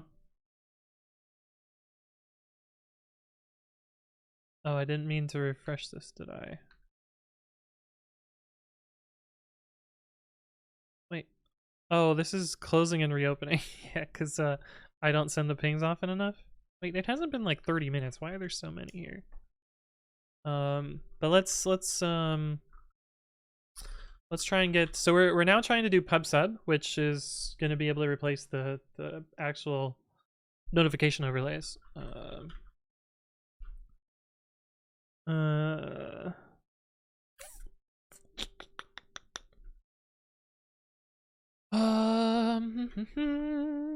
Let message equals JSON.load data. If message.type is equal to Pong, then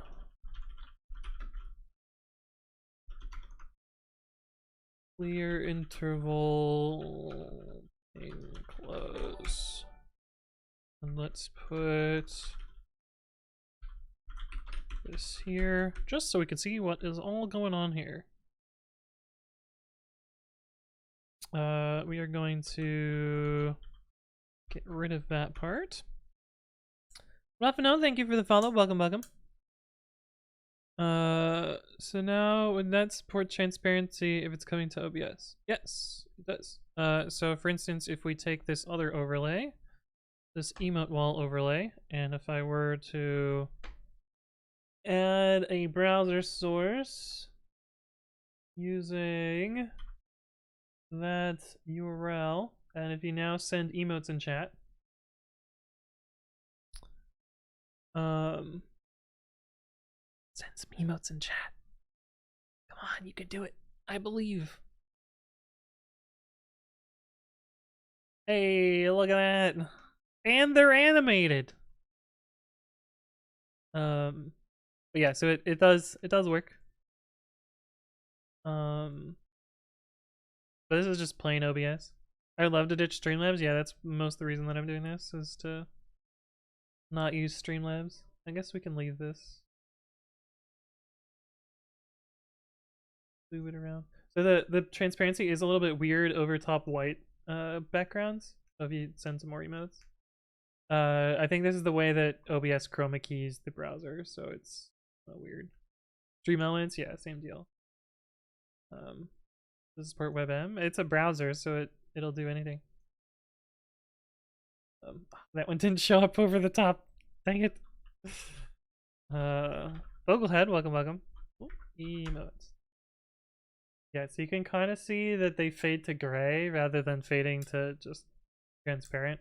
That's just because that's how That's how OBS Chroma keys the browser, so it's a little bit annoying, but it's whatever. I'm going to scroll up in the chat box because if you hit at someone, then it stops on it and you have to hit escape. Oh, sucks. Anyway, well, we can leave that up. Although I'm pretty sure I already have one. Yeah, gonna remove the other one. I have one that's hidden. That's the same thing.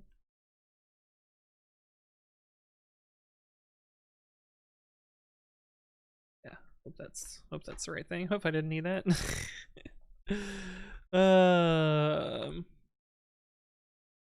But yeah, we are trying to set up pubsub right now. I don't know if the TMI tokens allow me to use pubsub. I'm hoping they do because I feel like they have to be so shitty if they. Oh, now I get my other token. Oh well. My overlays I custom rendered out in After Effects. I mean, I'm just using OBS. I can't show it on screen because I have the little checkbox checked, but are you able to change how long the emojis last? Yeah, I can change it in the code. I could also add the little configuration settings here. There's no settings right now because I haven't bothered, but yeah, if I want to make them last longer, you can check a little box or that, but I haven't done that yet. Okay, let us do this. Inspect console. We have a syntax there somewhere.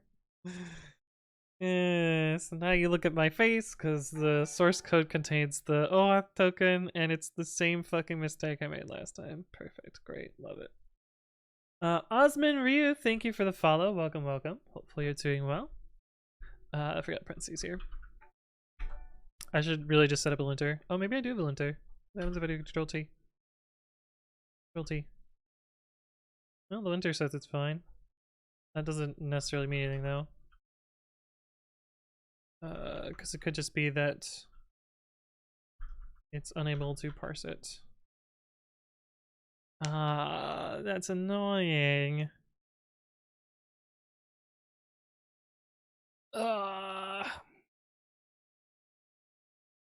Yeah. We could teach Babby how to parse ESLint output.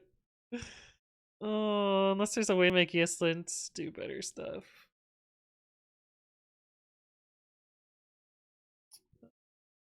Just Denziel says, hey Anthony, where are you working right now? I'm in my high school bedroom in Oxford, Michigan. I think QuickLint.js would be handy. Yeah, so it runs the linter, but my text editor doesn't understand this output, is the problem. There's probably a way, ESLint output format. There's probably a way to make ESLint use a more standard output format.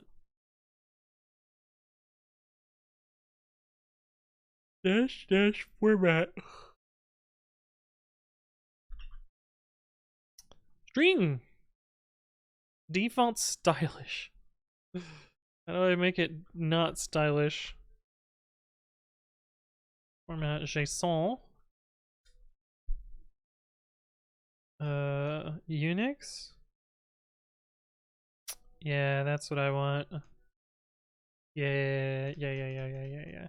How can I set that in the settings? ESLint format settings. That's way easier than why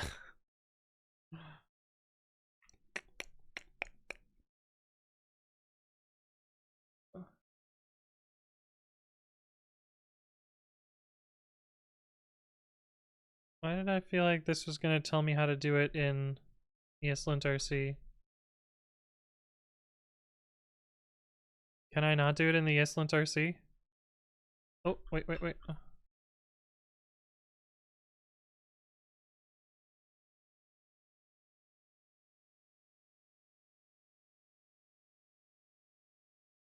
that's annoying.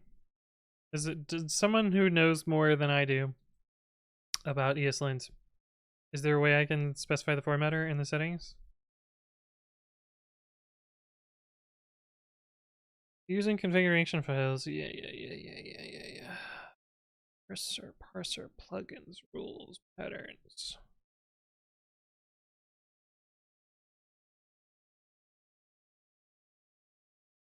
Starting SimD be an interesting stream to watch, as I might do it. I mean, I don't know anything about SimD. Dash specify formatter of the settings? Yeah, that's all right.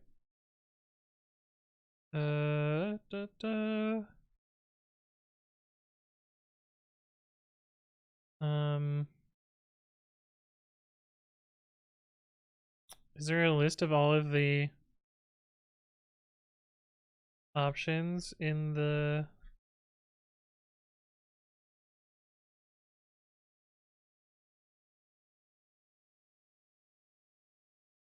personalized config options? This feature has been deprecated. Oh my god. I did the same thing and Flakegate people lost their fucking shit.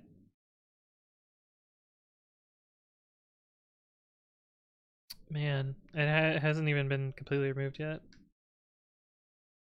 Are you native to Michigan? I grew up here. I was born in the worst state ever, though.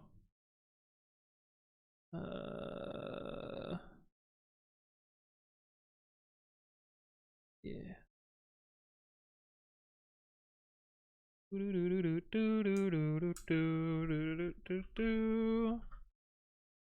No, there's a worse state than Florida.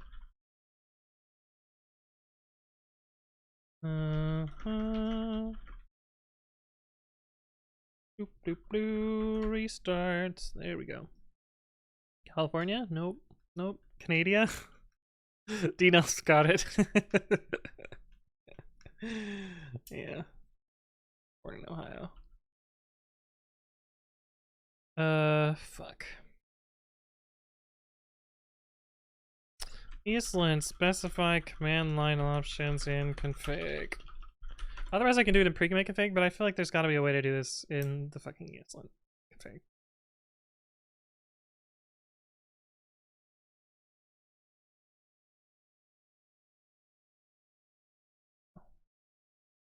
There isn't. Kill me. Well, we can do it in the pre-commit configuration.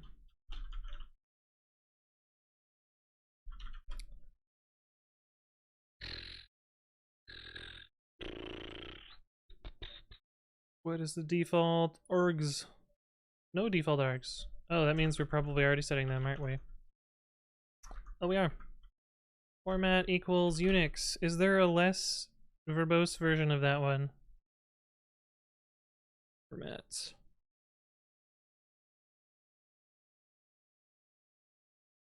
Unix is like the one that I want. Tap. Stylish. JUnit. JSON. HTML. Oh my god. Compact? Yet compact is longer line than Unix. Okay. So we can do this now, right? And now if we run linter here. Hey, let's go! We make a linter work in the editor. Yes. Alabama? Ohio does have Tim Hortons though? Yeah, but so does Michigan. The Big Ten is adding USC and UCLA. I did see that. Pretty soon they're gonna have to be called the Big 20. Isn't Ohio Japanese for good morning? Yeah. Originally from Florida, so I'm not sure why Michigan and Ohio hate each other so much. You've lived here for 8 years and you still don't understand? For shame. Empty grocery bag. That's a great name. Thank you for the follow. Welcome, welcome. Also, I believe I missed Droxy. Thank you as well for the follow. The old Ohio danger map? What? Where's the Ohio danger map? Danger presented by Indiana. What the fuck? You are in Indiana. Invasion at any time. You are not safe. Time enough to hug your loved ones. Illusion of safety. What is this map? This is hilarious. But you need one for Ohio. Oh, did you find one for Ohio? Oh my god, this is so good.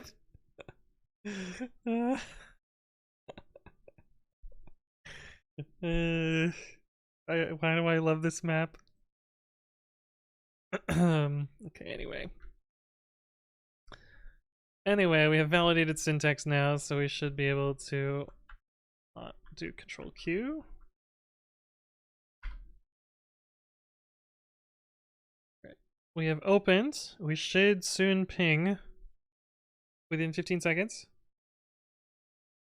Come on, ping, you can do it. I believe in the power of ping. Oh, fuck, I used the JavaScript API, or the Python API.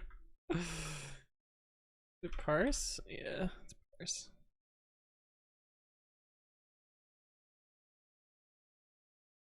Why did it close?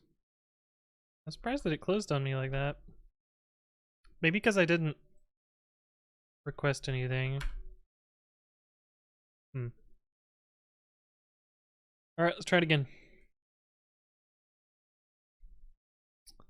Ping, type error, pong, type error, yeah. Yep, that's exactly what happened. Hey, let's go! Cool. Nice. I'm gonna assume that works. And now I think it's gonna disconnect me. Because I didn't request an actual, I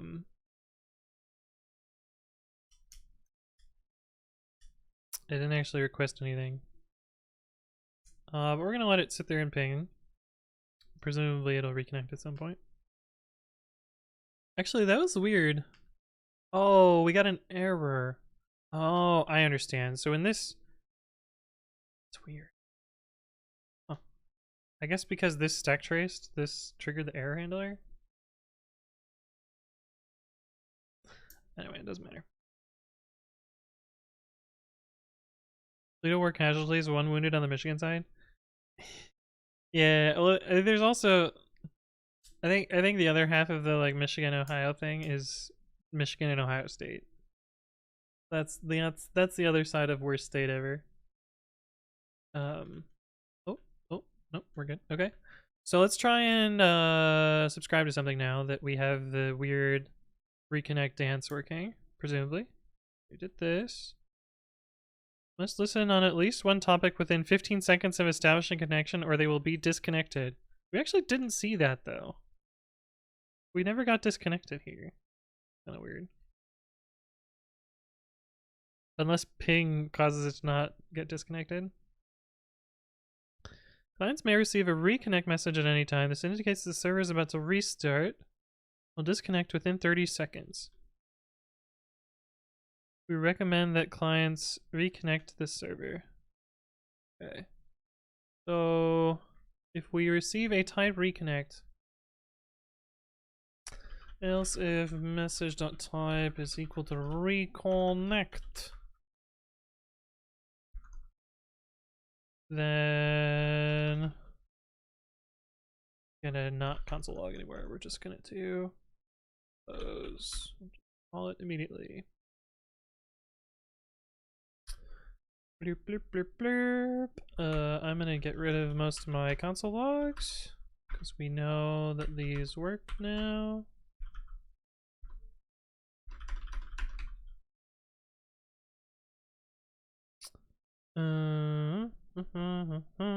Okay, let's actually subscribe to some events. Internet connection failures. When a client encounters a situation where it must reconnect, first establish a new connection. Then issue a listen command that contains a set of topics.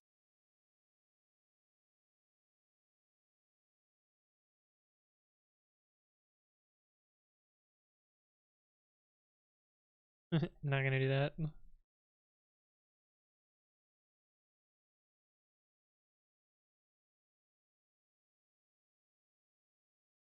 Yeah, that's too much work, so we're not gonna bother. It uses timers to issue ping commands. It should add a small jitter to the timer. No thanks. I'm not gonna do that either. Oh right, we can't update the time though. 4 times 60. We're gonna do it every 4 minutes. Clients can listen on 50 topics. Okay, don't care about that. No more than 10 simultaneous connections. Sure.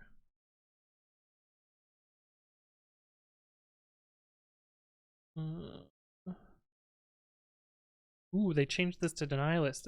Last time I read this doc, it did not say deny list. Nice.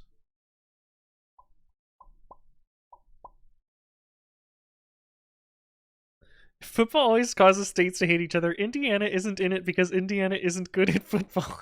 That's true.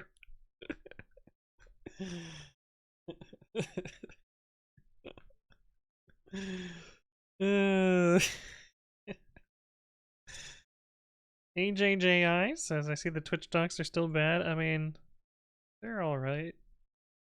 They're buggy though. Clients can listen on many topics at once and add topics anytime using new listen commands. Okay, we're not going to ever unlisten, so we don't care about that. All the way to I have to talk about only some topics have a specific scope. Okay, we're going to cross our fingers and hope that we have the scopes we need. Alright, let us shut up our topics here. Oh, we did get closed here. We did get closed. It did eventually disconnect us. JSON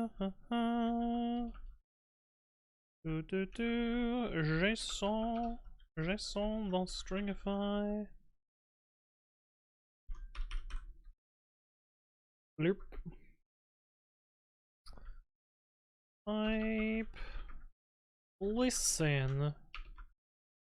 Nonce. Do we need a nonce? Is it required? Nonce optional. Yeah, don't care about nonce, so we will not bother. Data. Don't need that's in quotes. Topics. In quotes either. We will put our topics in here. Auth token.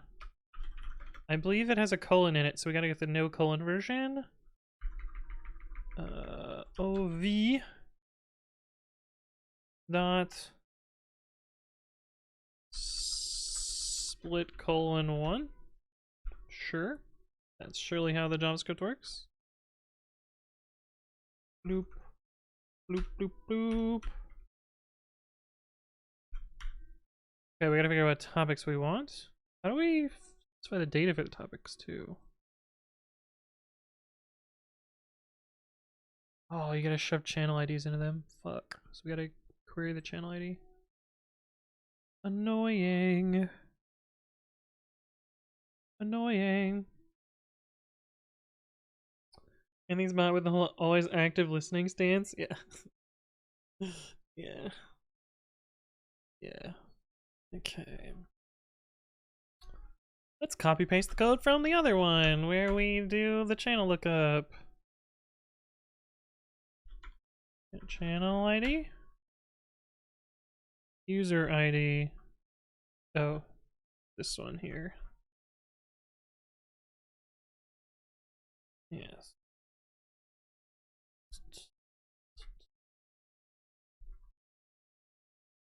What? Oh. I did it dumb. I cut and pasted from the editor thinking it would put it on my clipboard, but that's not how this works. This is what I wanted to do. EV. I actually don't think we need this value at all.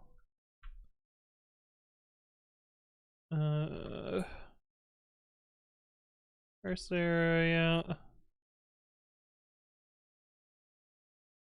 User ID is assigned a value. What's the problem with this? Oh, ops. We need to get that from the other script too. Yep, don't mind the random hard-coded client ID there. That is the TMI client ID. Oh, we do the same split thing here too. Let's just do it here then.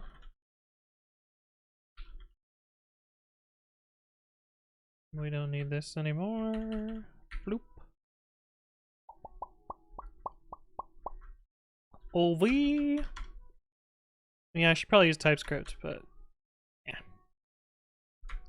User ID is assigned but never used, right? We need to pick our topics. So let us do... What's the easiest one? Do we have a channel point reward that people can use?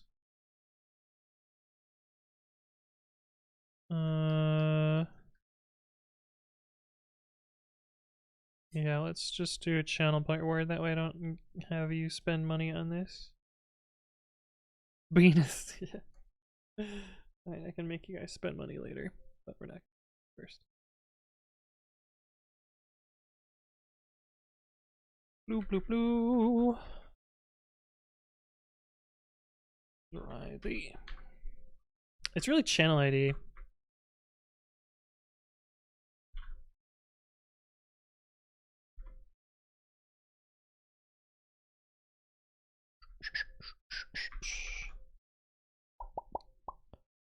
Alright. Let's fucking try it and see if it works.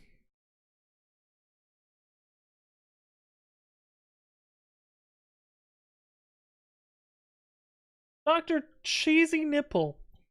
Thank you for the follow. Welcome to the stream. You might want to get that checked out. Does not sound great. Bad auth. Fuck. Fuck. Oh. Bad auth? What does that mean?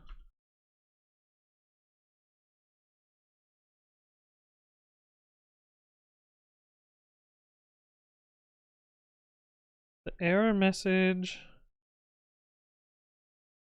Yeah, what does that mean? For bits and whispers, events requests, error responses can be bad message, bad auth. What the fuck? What does it mean? What does it mean? Oh.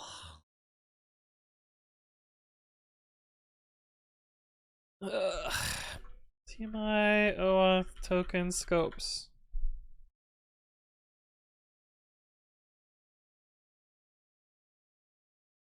How do I know what scopes it has?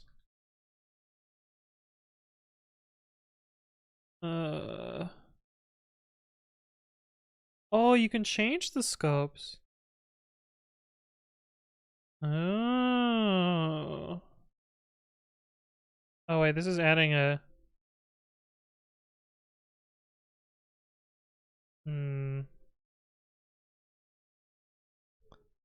This is not what I want.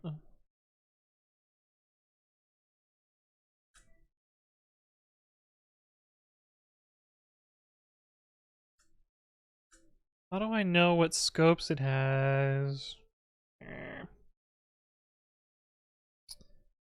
What are your favorite programming snacks? Fits the vodka? Oh no. It's connected to XQC's channel. Yeah.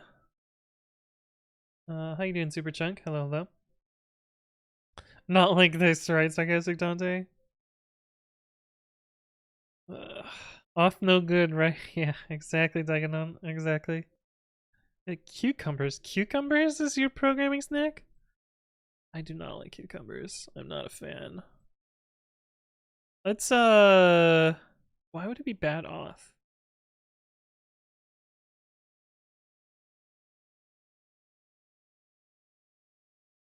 Bad auth. I wish they differentiated between, like, incorrect auth and, like, insufficient, privileges. You know?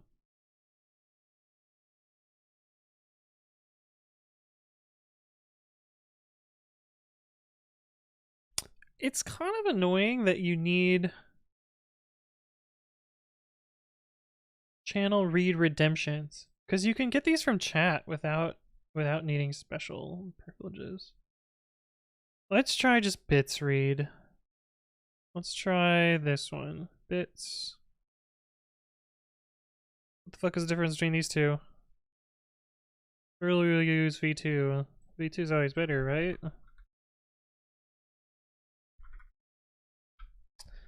I'm having less confidence that this is gonna work, chat. This idea might be a little dead. So it would require you to set up an app, which would suck.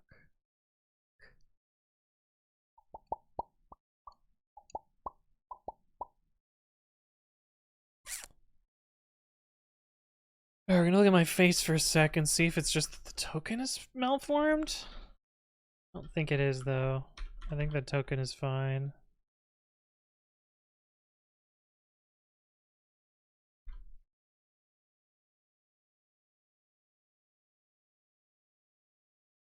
Yeah, the token looks fine.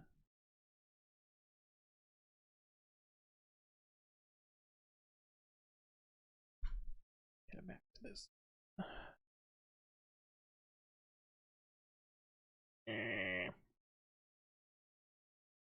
Crazy Codes, hello. Wavy Lays and Sour Cream. That's pretty good. Wait, just like plain Lays and sour cream, or do you mean like the sour cream and onion Wavy Lays?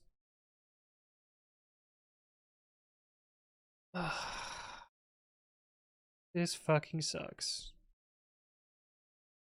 Which API? What scopes do I have?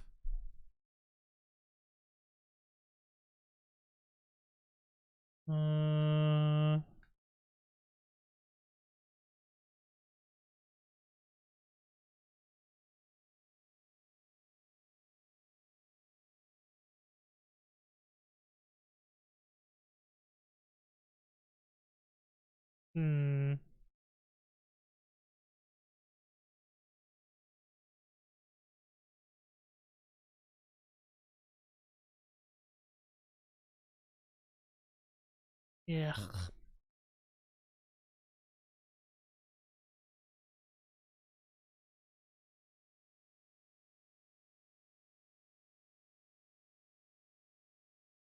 So we could make an app that lets people log in with this. Oh, that's so annoying. Oh, I hate this so much. How the fuck does TMI.js make this work? Where do they cheat?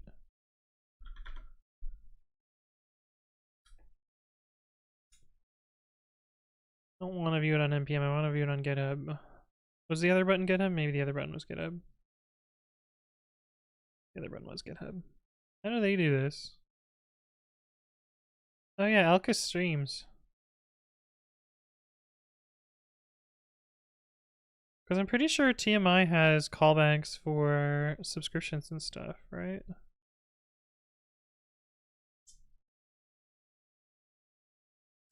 Oh god, what have I clicked on?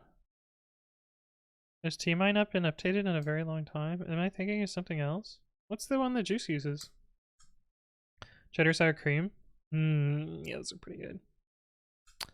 I haven't had them in years. Just saw the time you should go to bed. Sounds good, John Mega. Thank you, thank you. You can validate token and get scopes from this.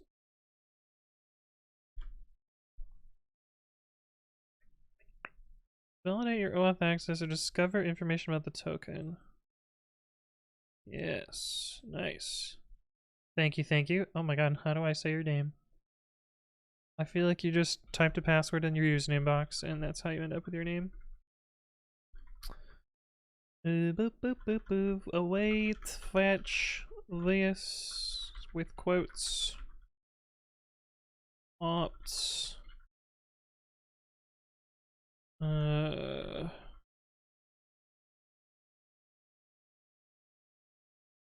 Not JSON. Okay, let's see what that does.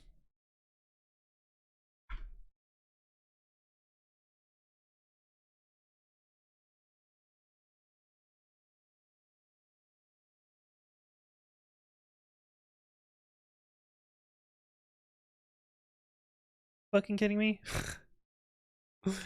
Why did they remove cross origin on this?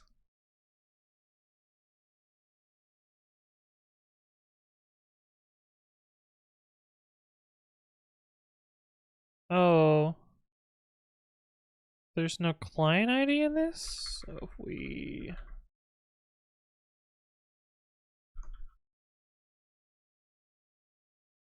Is that the problem?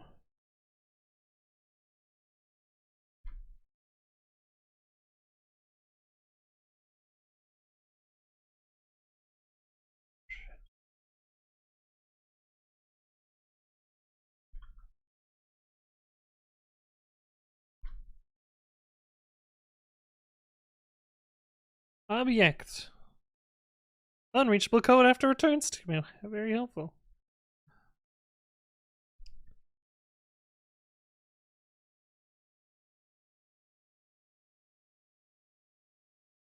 Ah, that sucks. Channel moderate. This feels like a very powerful permission.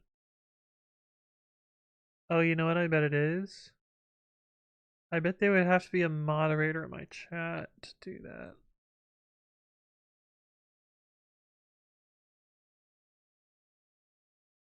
Sucks.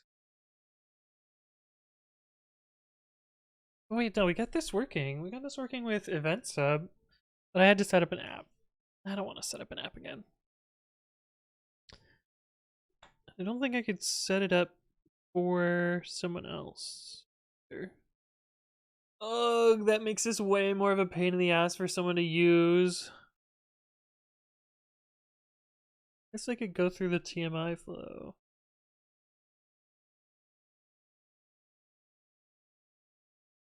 Make a custom token at twitchtokengenerator.com. Yeah, but I feel like this is run by just like some random person, right? Yeah, this one's by just some random person, right?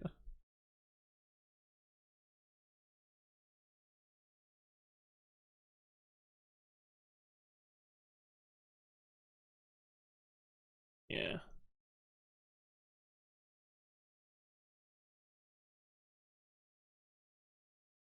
I could use this site, but at the same time, I probably shouldn't.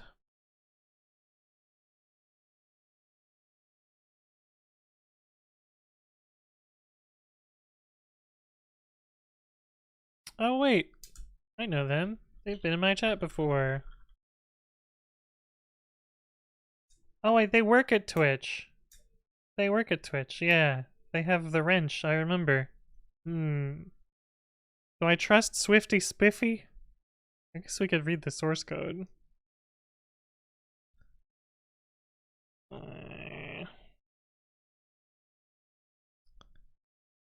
Yeah, they haven't updated since 2021, which probably means that it's fine.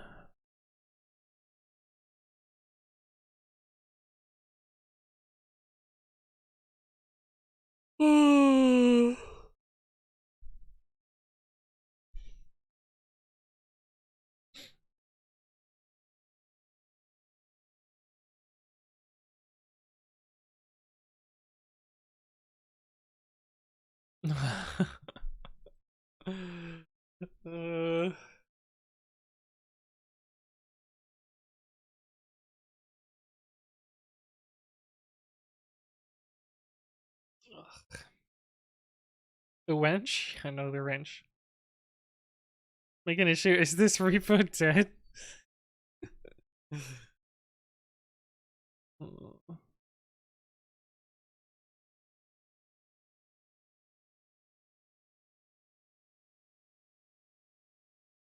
I plan to rewrite this weekend, September 2021. Did not get to it. Nothing since then.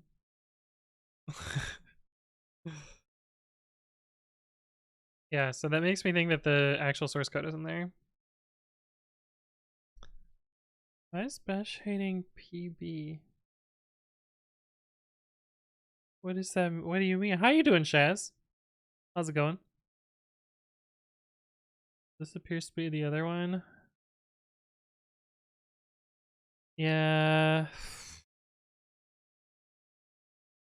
It hates a function named PB?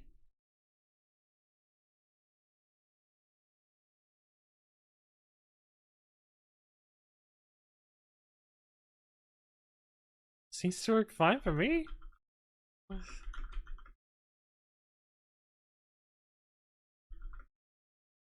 What happens if you do type PB? What does that do in your terminal? Maybe that's the problem? I did type console.log in bash. My brain just went to, I'm about to type a shitty programming language. What am I going to do? Oh, console.log. My brain puts bash and JavaScript in the same bucket, my brain. What is it, Chaz? What? I'm stupid as fuck? Oh no.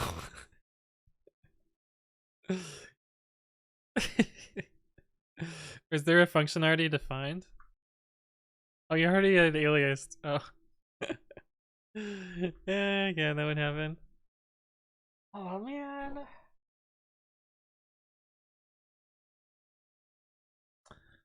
Assassins X Weed, welcome to the stream. How you doing? Alright, so we kind of have two choices here, chat. We can set up an OAuth app, or we can use one of these OAuth apps. Wait. How does it know what channel?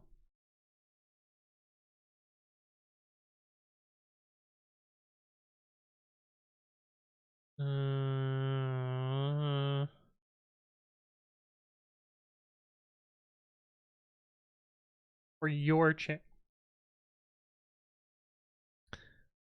Why do I feel like it... How do I make it view for other people's channel? I don't understand why there needs to be fancy API around this. This shit should all be public. I shouldn't need a special scope to read. To write, yeah, for sure. But to read, I feel like I shouldn't need a special scope.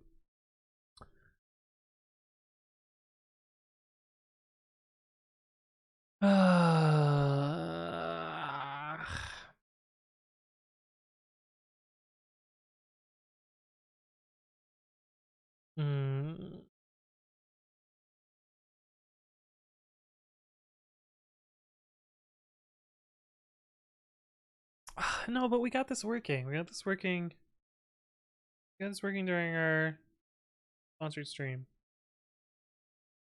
Scopes are channel lists. Is the topic that specifies the channel. Yeah, that's what's so dumb then. Like why do we give a fuck that why does Twitch care whether you read more stuff? I understand to like moderate things, but I'm just grumbling about the API. That's what I'm doing. I'm just mad. I'm mad about the API. Greedy Selenium bot that scrapes all the messages directly in the browser. I mean, it would almost be easier. Joseph Music, thank you for the follow. Welcome, welcome. Twitch being super picky? Yeah. Yeah. I guess we can make a page for people to get their tokens, to set up an app.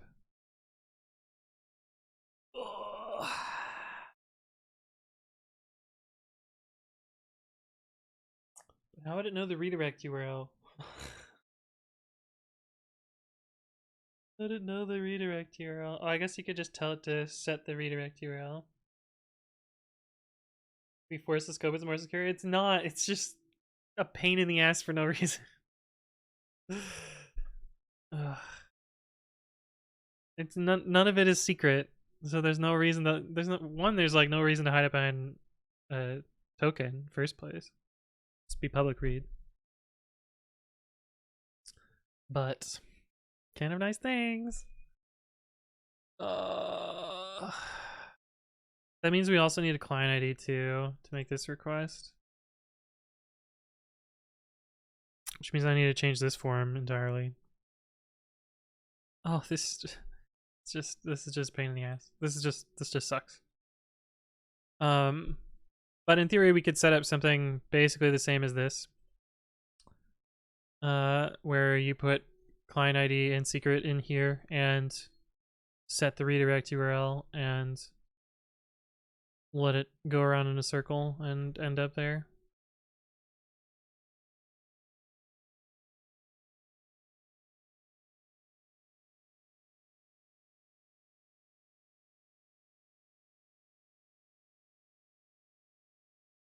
Yeah.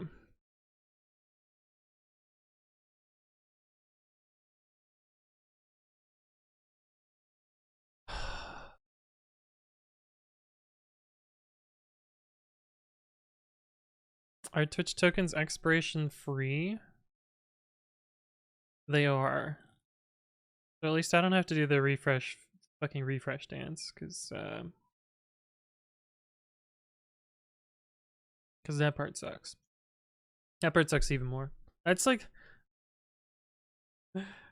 I kind of understand the OAuth, the refresh dance of OAuth, but I feel like it doesn't make things more secure. I think it just makes it more of a pain in the ass. Like, yeah, there is some security in being like, oh, if you were able to intercept a request with a live token, then you could replay that token later. But if you were able to intercept a request with the refresh token, it's the same deal. You know, you're just adding more moving parts, and whenever you add more moving parts to a security sensitive system, you're gonna have more security bugs. it doesn't make it easier, it just makes it fiddly as shit. Why people need separate tokens? It's your app that needs the token of the Twitch account, not the users who use it. So the idea with this thing here is I want people to be able to go to anthonywritescode.github.io/this. I want them to be able to use it because they can right now.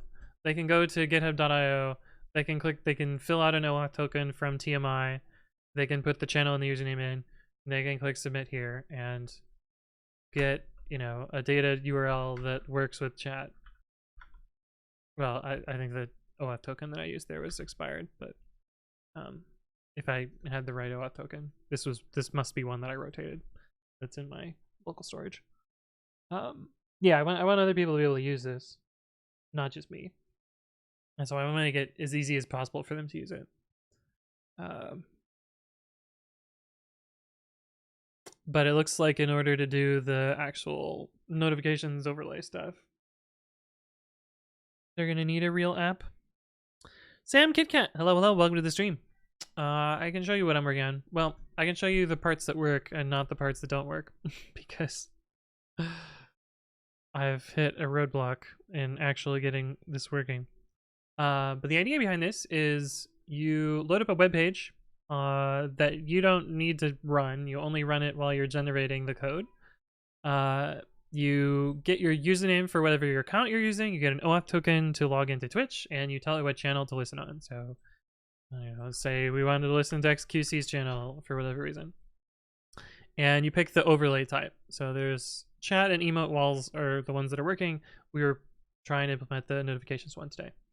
And if you select chat and click submit, and it gives you a data URL, which you could put into OBS and not need to run any sort of server. It's just completely, the code is all in the URL, and then it will connect to Twitch, and this is XQC's chat right now.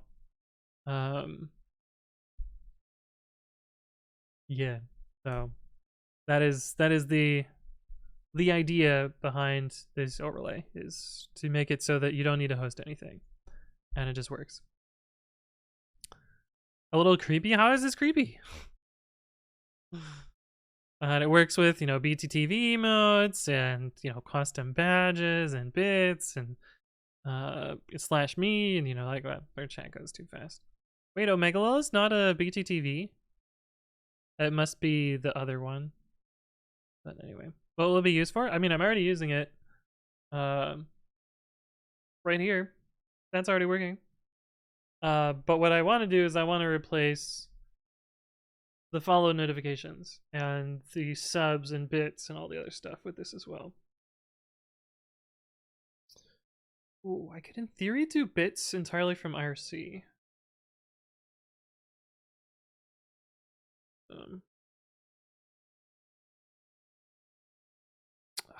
I think we determined last time that IRC doesn't have all the information though.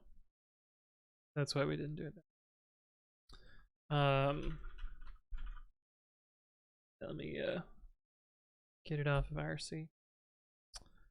But as you all can probably tell, I am very discouraged from what I've learned about permissions and stuff, so I hate to end stream early, but I don't really want to continue streaming while I'm in kind of a sad mood, so I'm gonna do the prep work to make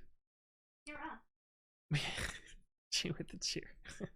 I'm gonna do the prep work to make the app stuff work off stream, and then we can continue on this later, because I don't want to. It's gonna be a pain in the ass to fuck around with this, so Silly Simulator, thank you for the follow. Welcome, welcome. BC says, and you don't want to register an app with TWIP. No, I do want to, I mean, yeah, I do. You should be able to get a token for the app and use it for any channel. You don't need a username, only the channel to listen to. You need to ship the client ID and the token of the data URL. Yeah. So I needed people to be able to type in a client ID and a WAT token. That'll be the two inputs for this overlay. But I don't want them to have to like run around and go get one. It's just gonna be kind of a pain in the butt because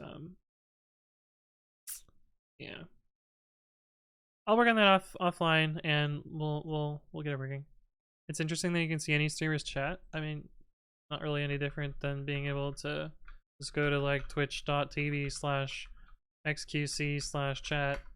It's not really any different than this, you know, being able to log in and see chat this way. So it's not super different, but yeah, show cock. Yeah, that's XQC for you. All right, but yeah, that's gonna unfortunately wrap us up for today. Sorry that we're ending abruptly, but oh wait, we didn't actually do this. No, we're not done yet. We gotta look at stats for auto update day.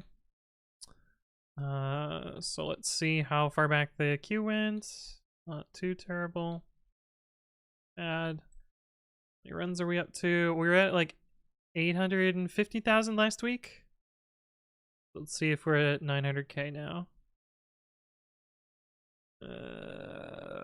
We should be, almost certainly. 906,000 runs. Ooh. The installs we're up to 1,500. Wow. Okay, that's pretty cool. All right, now we're gonna wrap up. Almost a million. Yeah, we're almost to a million, which is pretty cool. I promise that dealing with the stupidity of OAuth 2 apps for the layman general people is annoying. As a result, it causes a lot of annoyance as a Twitch app requires two-factor, which most streamers should have, but still a step that might sway people away. Yeah. And I don't want to host a server, and I don't really want to give people away my Twitch app tokens. But anyway, yeah. Anyway, my name is Anthony, and I've just said anyway like 40 times. So anyway, one more time. I upload educational content to my YouTube channel 3 times a week at youtube.com/anthonywritescode. So subscribe there if that interests you.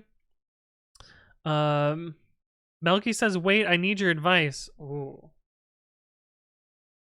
Can I complain about how the read-only scopes for Twitch are fucking stupid?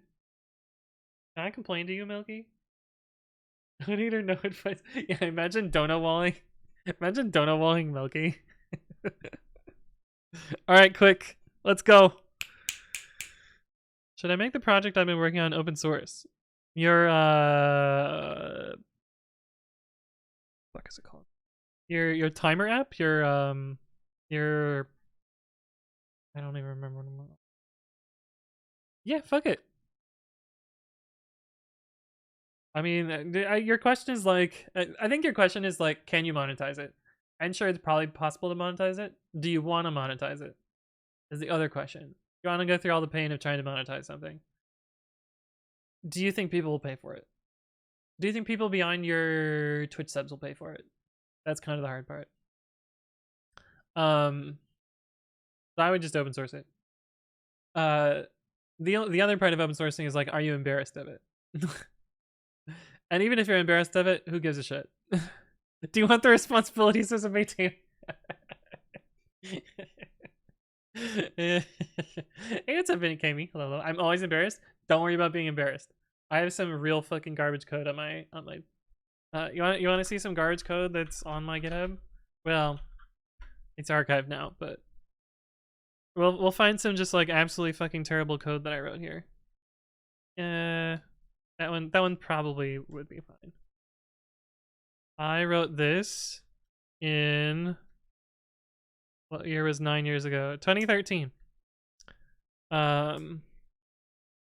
Actually, here's the first version of pre-commit if you want to see the first version of pre-commit. Wow, I even used name tuples. Look at me. And this code almost works in Python 3. There's probably prints below. Yeah, look at this. I would never write that today. I didn't run linters. Single quoted doc strings. Inheritance-based bullshit. Python 2 prints. %s? Holy shit. Man, Look at this. So dry. Such inheritance.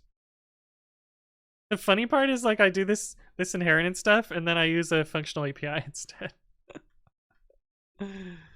Alright, that's not even the part I want to show you. From future import print function.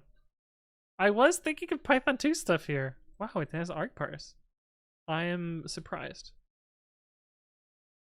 And I used that format. Actually, this looks more like the code that I would write today, oddly enough. Huh.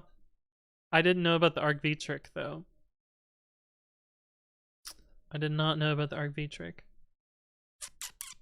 Why did I have so many files here? This should have just been one file. What was I doing? Oh, that's not PC naming. This was also before I was well versed on how I should name functions and not use culturally insensitive names for functions. But anyway, yeah, fucking post it. Send it. But if someone steals it, makes duplicates, who cares? You're not monetizing it, just send it. They also guilt trip them.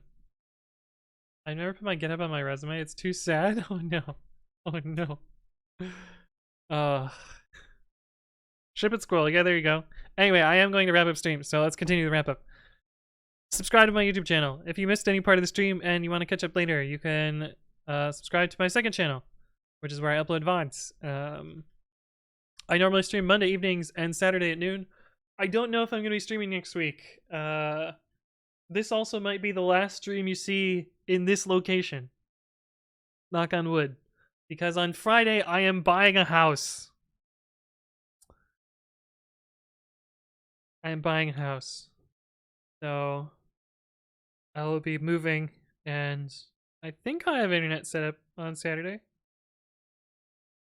But I don't think I'm gonna have my house in order on Saturday. So we'll see. We'll see whether we stream Saturday. But this might be the last stream for a while. We'll definitely be back next week, so next Monday, for sure. Unless something terrible goes on. But yeah, I will be hopefully broadcasting from my brand new house. Well, it's not brand new. It's new to me. Next week, so that'll be fun. John says, what was the first piece of code you wrote? Was it good or bad?